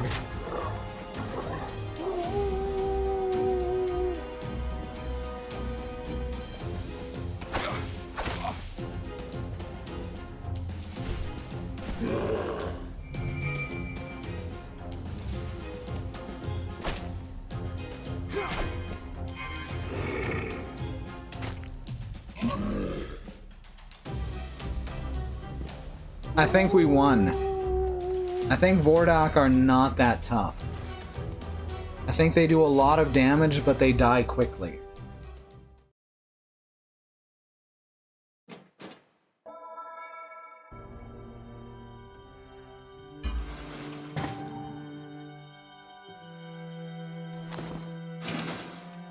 The hate-crazed Vordak is destroyed. Its corpse has become a bubbling, hissing, noxious pool of acid that gladly you leave in your wake. You approach the door behind which you believe Liandra is imprisoned. You strain your ears, but you can no longer hear the sound of her fists beating upon its unyielding timbers. Was she an illusion? She must be aware that the fighting has stopped, but is she afraid to call out because of guilt? When the Vordak sent for its slaves, its mind blast was very powerful. You were capable of shielding yourself, but Liandra does not possess any psychic defenses, and she may have been struck unconscious by its insidious effects. You pause at the door, a flicker of doubt returning to haunt you. Are you making excuses for Liandra because you do not wish to face up to the fact that she could be a traitor? Still, you know nothing for certain. You may deny it, but there is much that points to her having... What? But there is much that points to her having ... Alright. Your doubts are dispelled by a sudden... Oh, I guess I was supposed to be interrupted by my next thoughts. Except... it was on the next page, so it didn't parse. Your doubts are dispelled by a sudden scraping sound that makes you spin around in an instant. You see Liandra's mechanical crossbow lying on a table by the wall. A gray, blood-spattered hand is reaching for it from below the table's edge. It grabs the weapon and pulls it out of sight. Oh, thank you, thing. Now armed with a loaded missile weapon, a wounded Gyak drags itself to its feet and levels the crossbow at your face. The creature is terrified, yet determined to kill you nonetheless. The weapon trembles in its claw-tipped hands as it squeezes the trigger.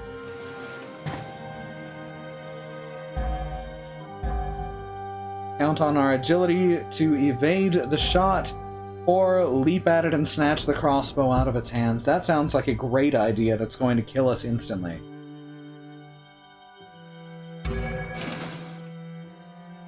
The Gyak is so terrified of you that it's incapable of exerting sufficient pressure on the trigger to fire the crossbow. You seize the initiative and run forward to wrest the weapon from its trembling hands. With a startled cry, it drops the crossbow and scrambles away towards a distant door. The door slams open before the petrified Gyak can reach it, and in comes another enemy party with their swords drawn. Tagdok! Kill him! They scream, the instant they see you. Frantically, they come scurrying toward you and press home their ferocious attack. Let's see, do I have anything that I can give up for stamina? Stamina is a huge pain in the ass to conserve in this game. I guess I can eat one of these 4 fry roll roasts. I mean, we're right at the end of the game, we may as well use them. Not gonna hoard them like they're mega elixirs.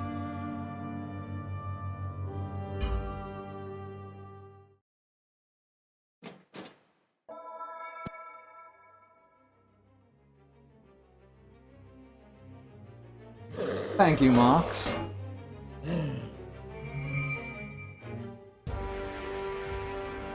Alright, let's do a great idea that's going to kill them instantly.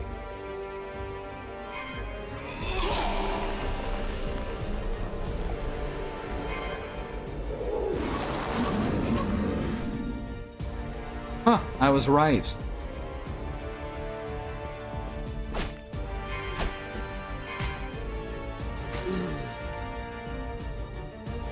No, you don't get it. I'm not trapped in this tower with you. But you can't buy ethers. This is the final boss, Bad Road.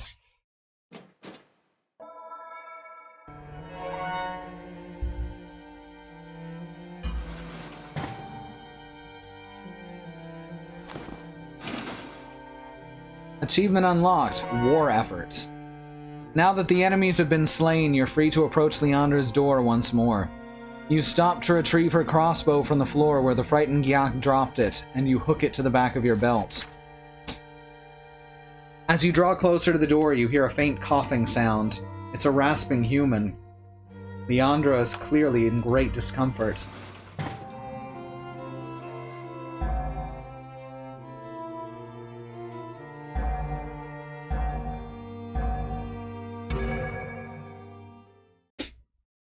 We only have 83! And we're gonna need about 6.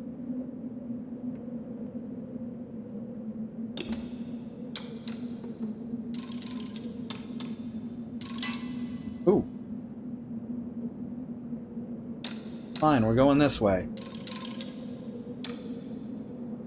Oh, but like, actually.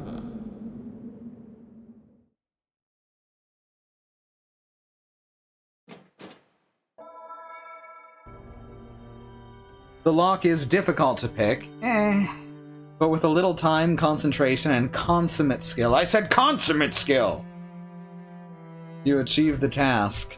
The moment you hear the lock disengage, you rise to your feet and push open the door. The moment you enter the chamber beyond, you're assailed by a powerful and chilling blast of freezing cold wind. An archway in the far wall is open to the elements, and the ferocity of the storm whips through this chamber unchecked, caking the floors and walls with a thin layer of ice. That's pretty cruel. Leandra is slumped against the wall, and she does not look well at all. Her clothes are torn and her pale skin is bruised and lacerated. She suffered terribly by the cruel skeletal hands of her Vordak captor. But what led to this? Did she collaborate with the enemy because of it? You know how treacherous the agents of the Dark Lords can be. Maybe Leandra had something different in mind and did not see this coming. As you get near, Leandra's eyes flicker open. Because of her suffering an ice that clings to her face, you can't read her expression. Lone wolf, she rasps, her voice barely audible above the howl in the wind. You kneel by her side and cradle her in your arms. The warmth of your body comforts and revives her. I heard the fighting outside and I knew it had, but Easy now, you say, reaching to your belt and unclasping your water skin, flicking open its lid with your thumb as you bring it up to her trembling lips. Guilty or not, you have to help her. But you must also find out more about what's happened here. She takes a little of the tepid water in her mouth and swallows it with difficulty. The liquid tastes like nectar to her. She's badly dehydrated. She swallows another mouthful and it soothes her parched throat.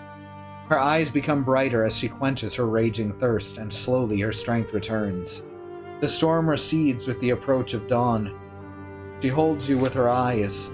You sense that she needs to tell you something. You return her gaze, willing her to speak. When I got here, they didn't trust me. She speaks with a feeble yet urgent tone. But I had to make sure they would. If I was going to be allowed to live, I had to prove that I was worth sparing. I said that the prototype was useless without me, that only I knew how to control its energies. If they killed me, the prototype would become unstable. It would destroy Vitag and everything in it, including every last one of them. Gunsar suspected I was bluffing, but he dared not take the chance that I could be telling the truth.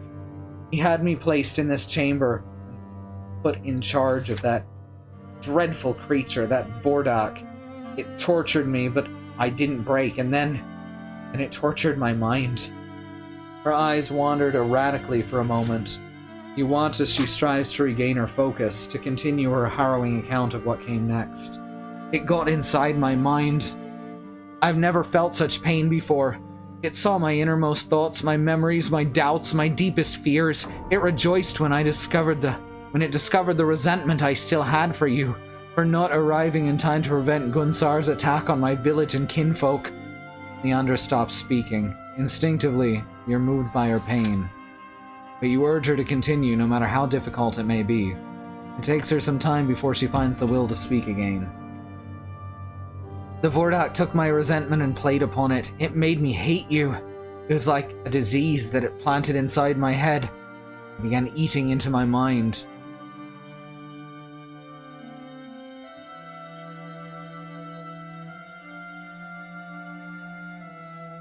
The fiend was determined to corrupt my true feelings and enslave me. I was being made to think like them. I was being made to hate you, hate myself, hate everything I am and ever was. Her words are difficult for you to bear.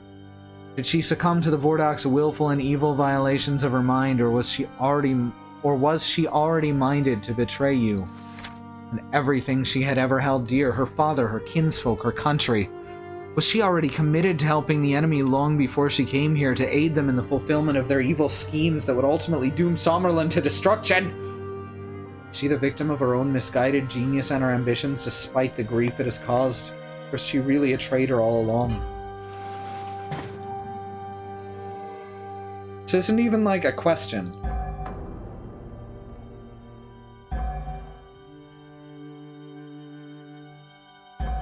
These are not worded well.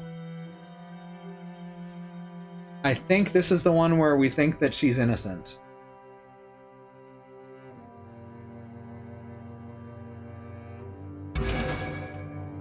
Leandra's never listened to you. She's never obeyed you, even when you were trying to save her life. But if all she says is true, then when has she ever given you a real reason to think her capable of such an evil act of betrayal such as this? What were you so desperate to convince it of, Leandra? There's some compassion in your voice.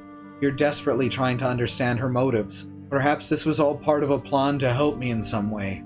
She meets your gaze, grateful to see that you believe her at last. I was afraid you'd not understand. I had to get to the prototype. Nothing else mattered. You're puzzled by her words, and Leandra reads your face like a book. She exhales a sigh of exasperation and replies, "You've seen everything clearly from the very beginning. I was the blind one. It was because of you I realized what I'd done. My experiments, the prototype. I meant well, but everything I've done has put people in danger." She looks down at her trembling fingers. "Everyone who's died, their blood's on my hands. I've been afraid to admit the truth." Her voice is filled with sadness. "To admit my own responsibilities. But when I arrived here, it all became clear. My prototype, my wonderful device, my great invention, and my foolish pride. Let me tell you this. The prototype contains and radiates the same energy as your Shanti cube. Its source of power is identical, and the sorcerers of Helgadad had been studying it as I had. They knew what it meant and how to recognize it, and my prototype was a bright beacon for them to follow." Slowly, she raises her face and holds you with her eyes again. They express all the remorse she feels. "Gunsar and the Vordak, they sensed its presence in Rockstarn. The Vordak that tortured me, it revealed this to me. It's the only reason they raided Rockstarn. They wanted it for themselves. At the same time, they couldn't know exactly what to look for or where. So they came and they massacred the whole village and took everything they could lay their filthy hands on." She pauses to wipe a tear from her eye before she goes on. "Everyone is dead because of me. I had to come here and make things right again." "You said you had to convince the Vordak. You say, in as soothing a voice as you can muster. Convince it of what? They were looking for me, remember? That Vordak could boast as much as it wanted, but it had not been able to crack the secrets of the prototype on its own.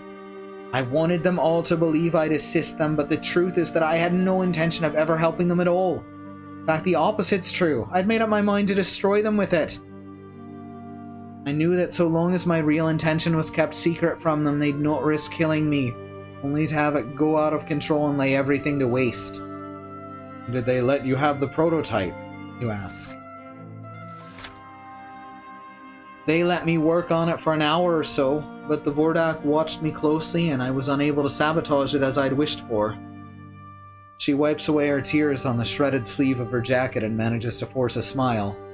Then she looks you squarely in the eye and tilts her head slightly, prompting you to say something. Well, she says, I've done all I can and now it's your turn. Before you can say anything, she starts to cough and shudder. She closes her eyes for a few moments and tries to maintain her composure. I knew you were in Vitag. Everyone knew. The news of the fighting on the lower levels had swept through the upper tower like wildfire. I was sure they'd never be able to stop you from finding me. I just had to hold on until you got here. And even if you did not, she says softly, I still had to believe that you would. You're a trained Kai Lord with Kai disciplines. Wait, this is not dialogue. You are a trained Kai Lord with Kai disciplines, and you are armed with the mighty Somersword. For you to face the perils of this terrible place is an act of duty. But Leandra, she's fought her own battles, and bravely so, armed only with her wits and her courage to see her through. It is humbling to know how far she has been willing to go to put things right, in the certain knowledge that she would likely never get out of the tower alive. Look what I found, you say as you reach around behind your back and slip your hand under your cloak. You unhook her crossbow and pass it to her. She gives a hoarse laugh as she leans forward to take it from your hand. So, just knowing books as I do, I'm gonna CW for a possible count of suicide coming up. That's not great. That's kind of the impression I'm getting at this moment, though, so... If you need to step out for a moment... Fondly, she runs her fingertips over its chipped woodwork and scratched fittings. It's in no better shape than I am at the moment, eh? These books do have a lot of these tough moments, certainly. Some of them are written very well and some less so.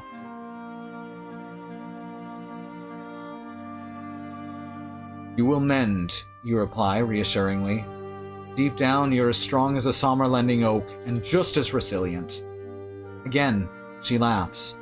Despite the discomforts of this icy fortress chamber and the trepidation you feel in anticipation of the fight you must yet bring to its cruel commander, your heart fills with warmth and admiration for this gifted and brave young woman.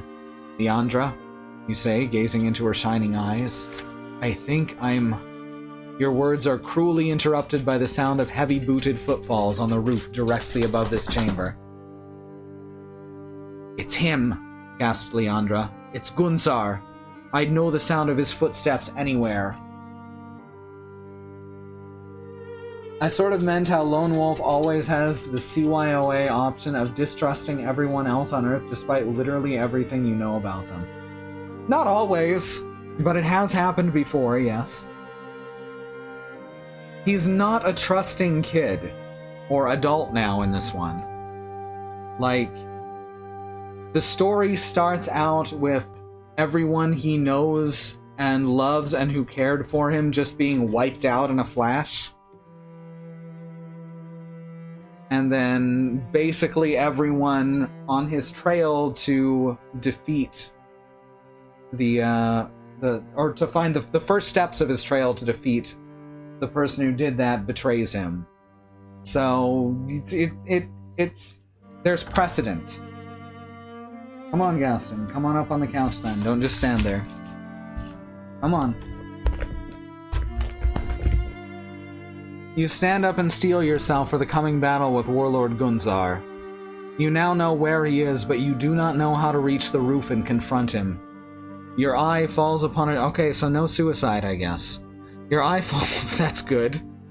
Falls upon a door in the far wall that you've not noticed before. You begin to approach it, but Leandra calls out a warning. No, not that way. That door leads to the Vordox torture chamber. She shivers at the thought of the pain she endured in this terrible place.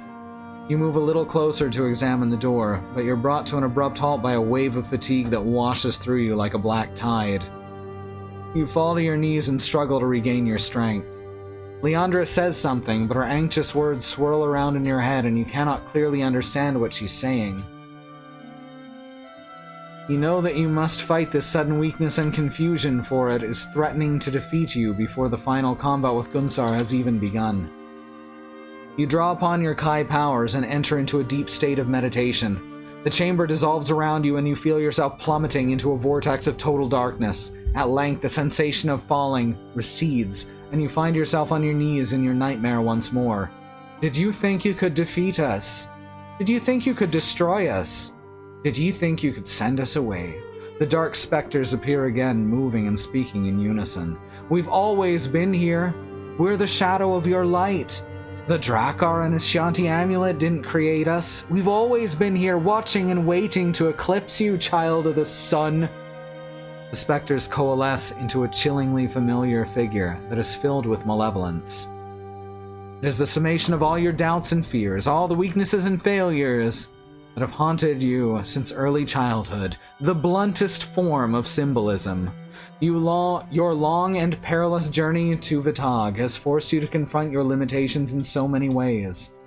Now, the insidious power of the Shanti amulet has brought you to face to face with your inner demons. We are strong. The Shade's voices have merged into a single, sibilant whisper that scratches your mind. And our time has come. Our time is now. The time has come indeed, you reply, projecting your retort without the need to give voice to your words. Tripped over that. Defiantly, you rise to your feet in eager readiness to do battle with this horror that haunts your mind. The time has come to put an end to this.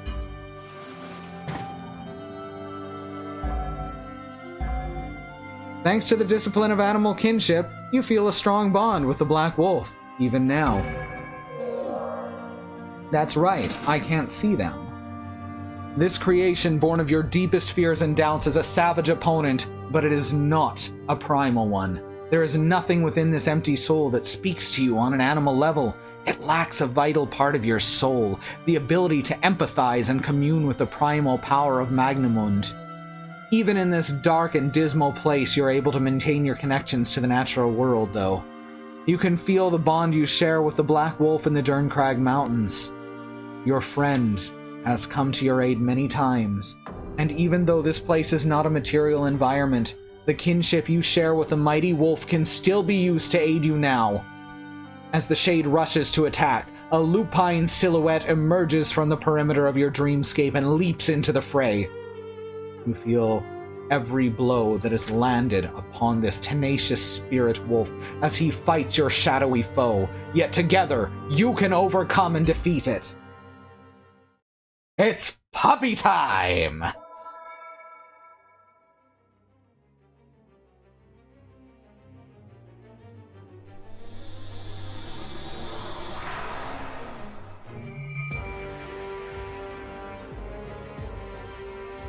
Sure.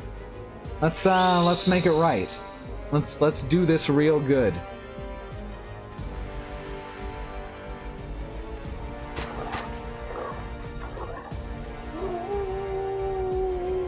Why am I bleeding? Oh. It put bleed on me. That's amazing. Oops.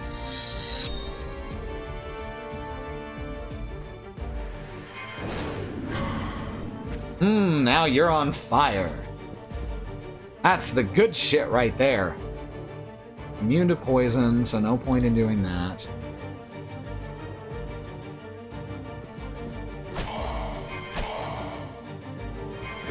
Now we're gonna...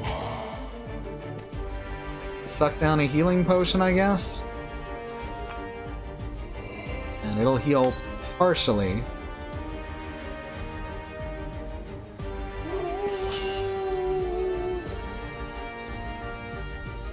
There we go.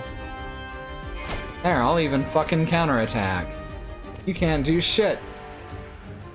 You can't do shit! Look at this motherfucker. He can't do shit.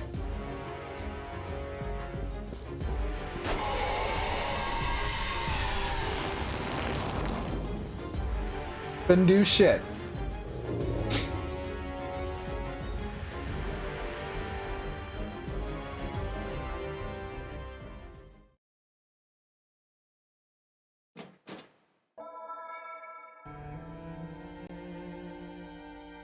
With your climactic blow, the Shade falls to its knees and cowers in defeat. It is unarmed. Its weapon has vanished from sight. The Shade's dark outline begins to dissolve and fade back into the swirling maelstrom of your emotions and inner fears from whence it came. You say nothing as you watch your defeated enemy being consumed by its own darkness. You feel no hatred for or triumph over it. You accept the Shade for what it is, an integral part of your inner self. The amulet's insidious hold over you has finally been broken. Oh, so we just had to beat it really, really hard. That's how you stop your self-doubt. You just hit it really, really hard, over and over again. The grip it has maintained on your mind has been shattered. The Nightmare Monastery rapidly recedes and is replaced by the icy walls of the chamber in Vitag. You emerge from your trance to find yourself looking directly into Leandra's anxious eyes. She reaches out to help you stand, but your strength is fully returned and you're able to rise to your feet with ease. You feel refreshed and restored both in mind and body. Defeating your inner Shade has won you a wholeness you have not felt for a long time, not since before the massacre of your fellow Kai. No evil Shade is perfect. They become perfect when you accept them for what they are.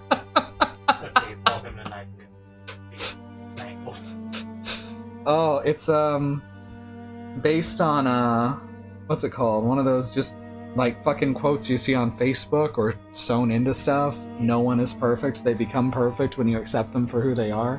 That's fucking wonderful. So wait, can he do shit? No, he can't. However, Leandra is not so fortunate. She's still badly shaken from a dreadful ordeal at the Vordok's hand and her subsequent confinement in this freezing wind-lashed chamber. You check your weapons and equipment. They've deteriorated as a result of the many fights you fought and won in Vitag.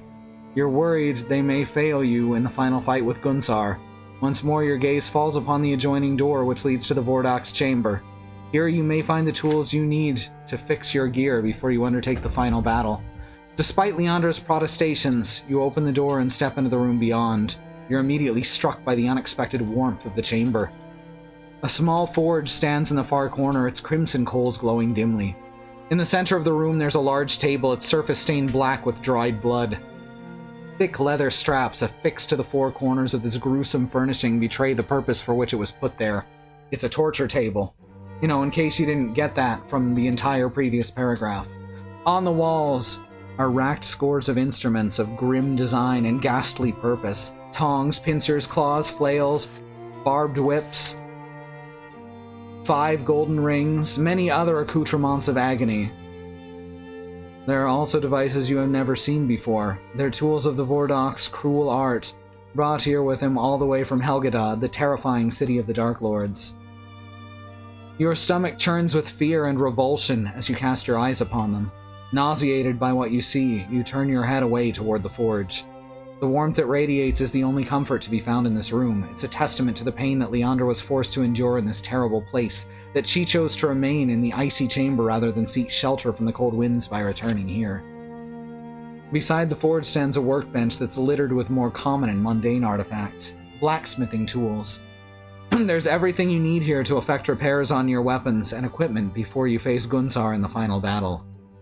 Did you find what you were looking for in that dreadful room? Asked Leandra. Yes, now I must make my way up to the roof, you reply. Leandra is clearly in no fit state to accompany you in this final confrontation with the warlord Gunsar. She too is aware of the reality, and she urges you to go ahead without her. I'll find a place to hide, she says resolutely, looking to the open door by which you first entered the icy chamber. After you've killed Gunsar, return here for me, and I'll be waiting for you. And if I should not return, what will you do then?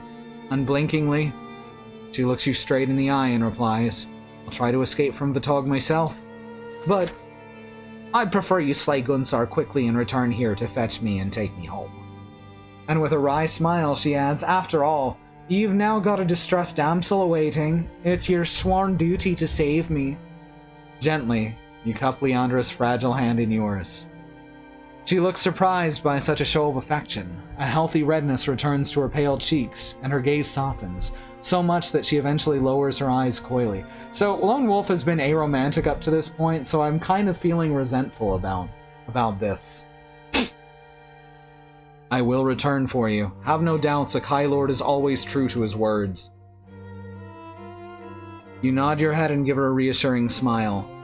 She returns your smile, despite the pain of her wounds and her weakened state. Then you go with her into the adjoining chamber, away from the freezing cold of this desolate, windswept cell. Maybe it wasn't aromantic, maybe I'm remembering that wrong. But I could have swore. It has started to snow again, and she needs to be somewhere she can regain the strength that was robbed from her by the wicked Vordak. You bid her a fond farewell before you take your leave by way of the door through which the Gyaks entered and attacked you. A long corridor awaits you beyond. At the far end, you can see the bottom of a spiral staircase that ascends out of view. It leads all the way to the top of the dark tower. With weapon in hand, slowly and resolutely, you commence your climb of the tiled steps. A smile plays upon your lips. You know you can't afford to lose your focus now, but you can't help but think about Leandra. Your masters may have not approved this, but now you know that you have something new, something special to fight for. And this feeling ignites your resolve and revives your strength, much like the sun is about to rise over this accursed tower.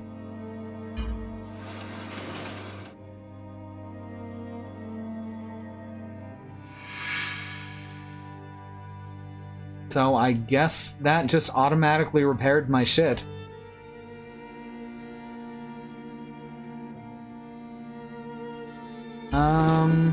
Oh, and we've got full health too. Alright, final boss. Let's do it.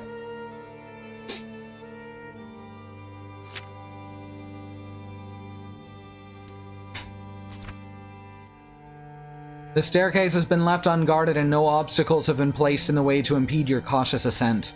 When you reach a circular landing at the top of the steps, you look out through an open portal onto the flat, scorched roof of the tower. Gunsar is here waiting for you. A winter wind howls across the open rooftop. It drives the light snow into flurries that whirl and dance wildly around its jagged iron parapet. Gunsar is standing near the west edge, gazing through the visor of his battle helm at the heavy sky overhead. A storm is brewing in the Darklands, and it will not be long before it reaches Vitog. In the distance, you watch a fell creature emerging from the clouds. Astride its back there sits a terrifying figure encased in gleaming black armor. 2 pinpoints of solid light radiate from the sealed visor of its mighty helm. It is Dark Lord Hakon, seated astride his huge winged mount. Neither he nor his inferior Slan beast pay much heed to the force of the wind.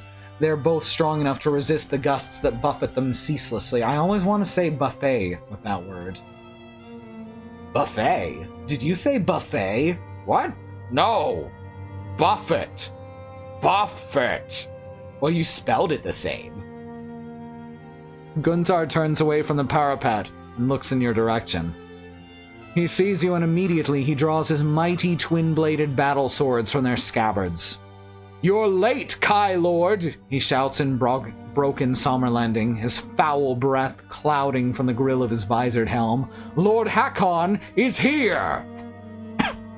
Your fortress and your troops did not stop me, Gunsar! You retort, loudly enough to be sure that he hears your defiant voice above the incessant howling of the wind. But I will stop you. I'm here to take my revenge for the blood of the innocents you've murdered. Gunsar laughs with disdain. Foolish Kai, always a step behind me!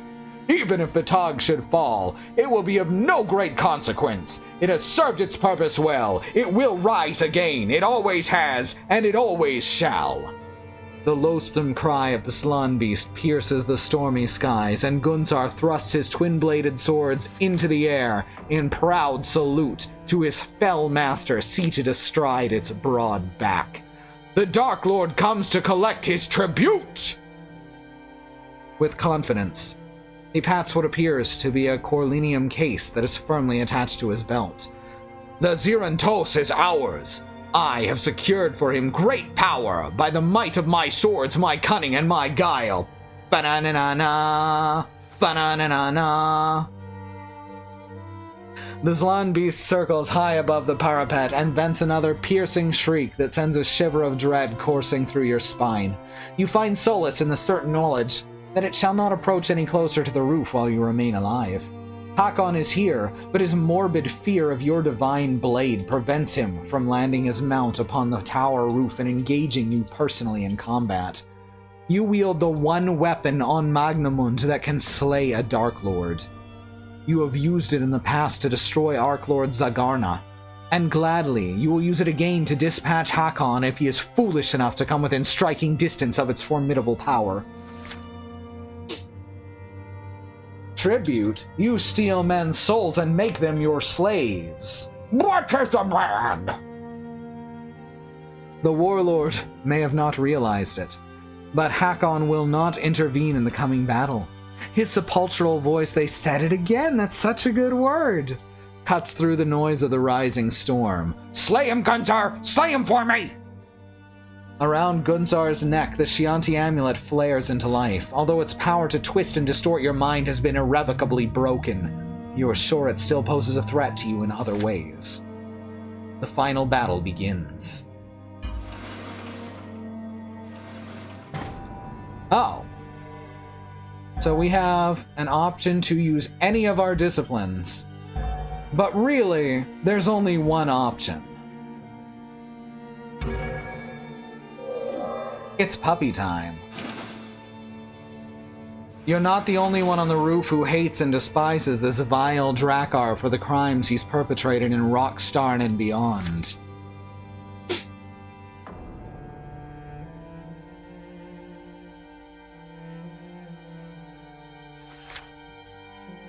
Close by, you can feel the welcome presence of your lupine companion, the mighty Dernkrag wolf that has battled loyally by your side.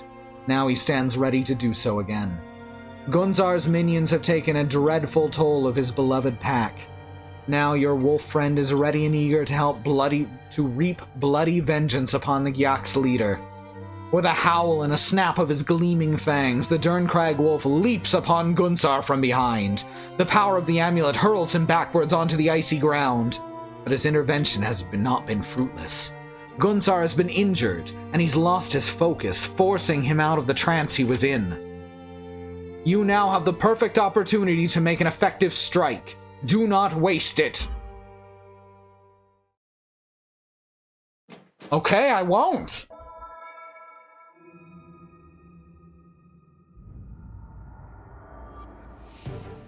Oh shit. That was cool.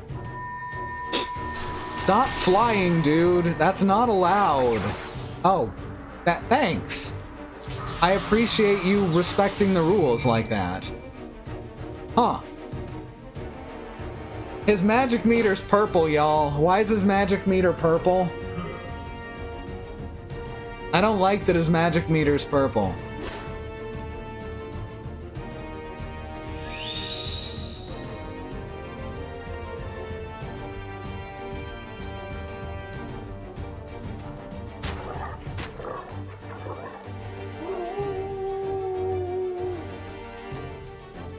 See if we can set him on fire. I mean, it's worth a try. And the answer is very yes. How about poison? Once again, yes, not immune. Also, his armor has been sundered, so that's good. Thank you, Andy. Thank you, Bad Road.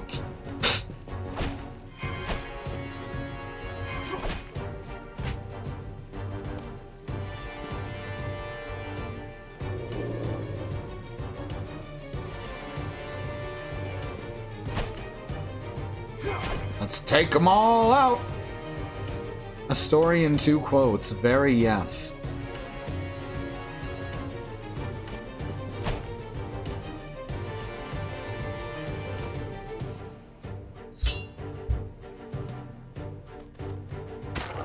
Om nom. He's not immune to bleeding either. He's just got every dot on him. I think that raid leader is actually satisfied with my performance.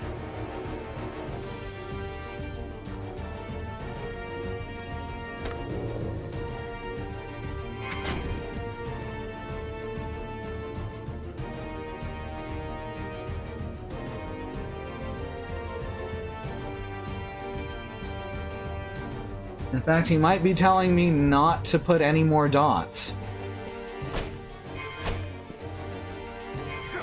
No more dots, no more dots.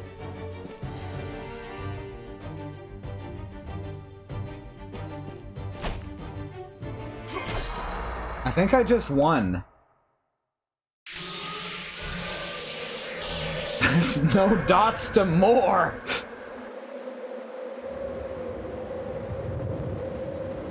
That can't be it, right?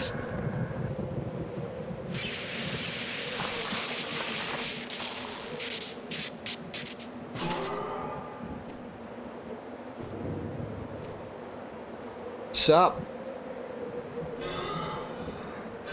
I mean, I'm okay with that being it. But it doesn't seem like it could be. Because Hakon is terrified of the Sommersword.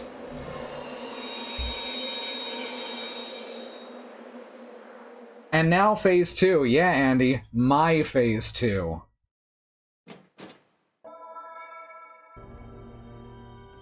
Mortally wounded, Gunzar has nothing left but curses for you. The unnatural energies of his broken amulet course through him and keep him alive, upon the very brink of death. He's still trying to get back to his feet when Hakon screams the order to seize the prototype and hurl it to him. The sun is finally rising, and shafts of warm sunlight flood across the rooftop. Gunzar takes the prototype from his belt. He draws his arm back and prepares to throw the device upwards to his fell master with all the force he can muster. This is the chance you've been waiting for. As you level the Sommersword, its blade now burns with golden fire. The sunlight has triggered a power that lies within the divine blade that you've never before witnessed.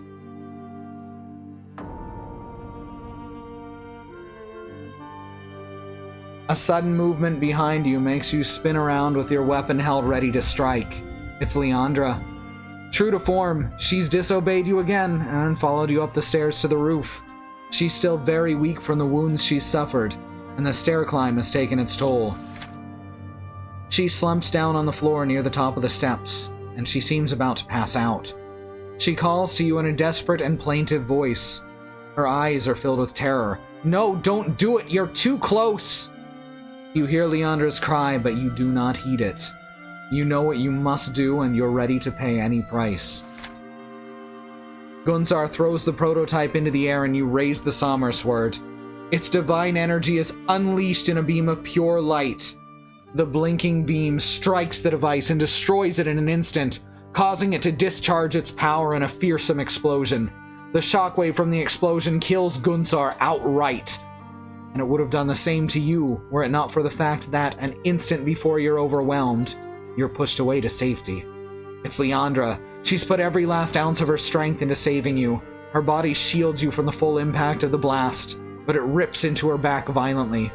Hakon vents a loud and bitter cry. Filled with anger and frustration, he's been robbed of his prize, but at what cost? Your ears are ringing loudly and you struggle to muster your thoughts. Her sacrifice must not be in vain, but the glowing Sommersword has fallen from your hand. Before you can reach for it, the Dark Lord pulls his land beast away and urges it to return to Helgadad. Soon, He's already too far away to be struck down by a second beam of concentrated light. With your heart pounding hard in your bruised chest, you hurry to Leandra, fearful that she's been killed outright by the shock. You kneel beside her and cradle her limp body in your arms. She put everything she had left into saving you. You were meant to defend her, to defend all of the people in your charge. This was meant to be your battle, your sacrifice! With desperation, you stare upwards at Kai's warming light, praying for its strength to bathe and revive her, but nothing happens. You curse yourself for being unable to save her. You curse her for being so rebellious, so brave, so... Leandra.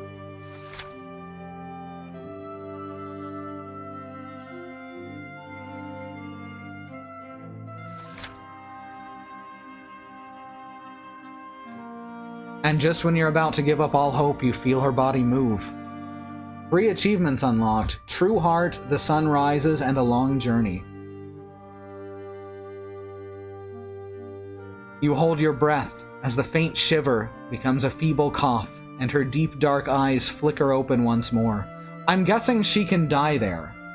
I'm guessing she can die there if you were a giant ass to her. You are elated, and for once, you do not mind in the slightest that she makes fun of you. Her sarcastic tone that you used to find so annoying now fills you with pure joy. You were meant to rescue me, not the other way around. That was the deal. You remember that, Friar?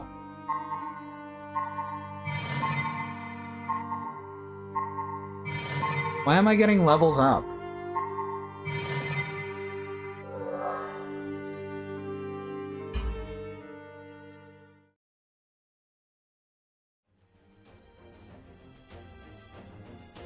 You have faced the challenge and prevailed. With Leandra's help, you fought a host of deadly enemies.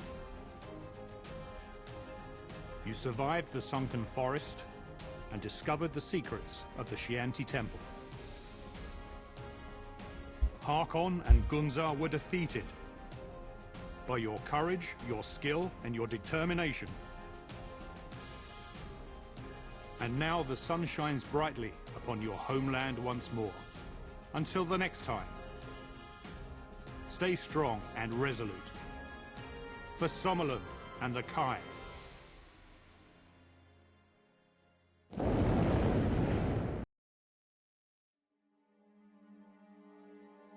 Joe Dever's Lone Wolf.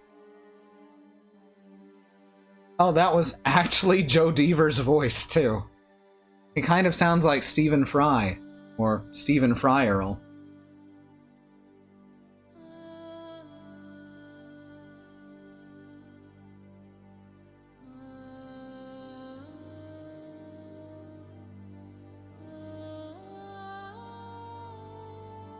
Combat designed by Andrea Tobacco and Michelle Bonanno. That's incredible. Andrea Tobacco and Michelle Bonanno. Those may be my 2 favorite names ever. They're Christie's 2 favorite cash crops.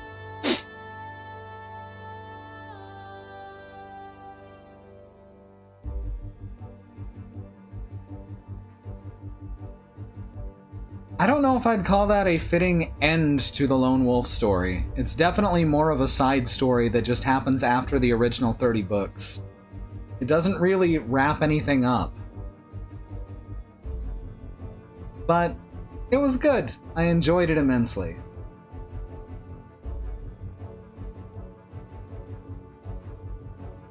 Tobacco is what you smoke out of those glass pipes, Xenon, that they sell at the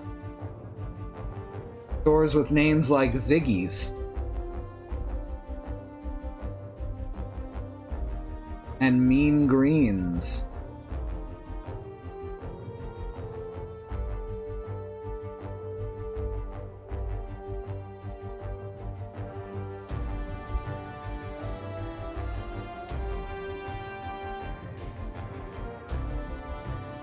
Lots of folks have switched to soybeans around here. I mean, most of the country is still corn. And in fact left a hole open for another story that's the opposite of a wrap-up. Yeah, I wonder if there's going to be a sequel at any point. It's been a few years, so I have my doubts. But it's a pretty good supplement to the original series. Do remember to forgive some of the more, we'll say, childish aspects of the writing.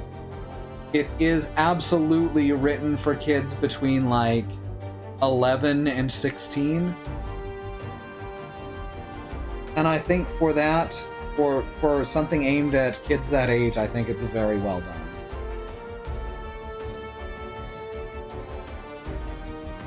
Exactly, Bad Road, for tobacco use only.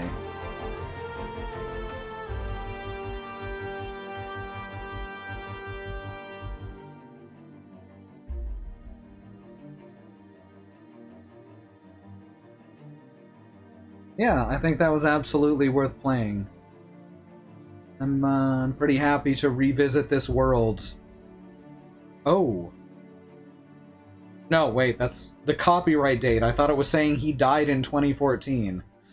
I was a little confused. I was like, wait, that would mean that he was born in 1984, which makes no sense because that's when the first book came out.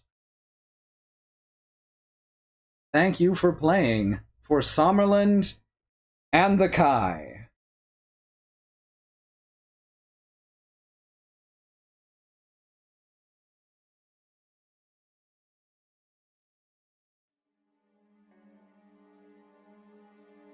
I'd have loved this when I was 12. Like, I don't hate it now, but at 11 to 13, I'd have lost my mind over this. Oh, yeah. Yeah.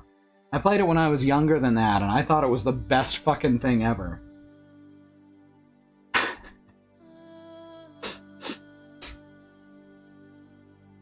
And even now, I do have a lot of fond memories of it.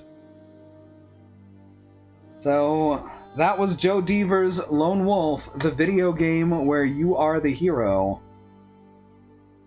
One of these days, I would like to get my hands on prints of the original books. They are not easy to come by at a reasonable price, however. Some of them going for upwards of $90, because there have not been a lot, if any, reprints. I think there was one reprint of, like, half of them, and that's it. But if y'all see any deals on this shit, please let me know. In the meantime, tomorrow, Alice will be playing something. And on Friday, Katie will be playing something. On Sunday, we have Community Day. On Monday, will be Christy and Katie playing Keep Talking and Nobody Explodes. On Tuesday, will be Andrea continuing with Double Cross. And on Wednesday, I'll be playing something. That's 3 slots that we don't know what game is going to be in them just yet. Video games, very possible. We have a stream team listed below here on the page at truck.community. You should check them out. There's 5 great streamers there who deserve your time, attention, follows, and watches, etc. Not like Rolexes, but, you know, like watching their streams. Maybe your Rolex, if that's what you're into doing, is giving people Rolexes, that's fine. I'm not going to shame you for giving away your Rolex. And thank you to everyone for your support. We are just about a week away from the end of the month. We are not currently on track to reaching our bit goal, but that's okay.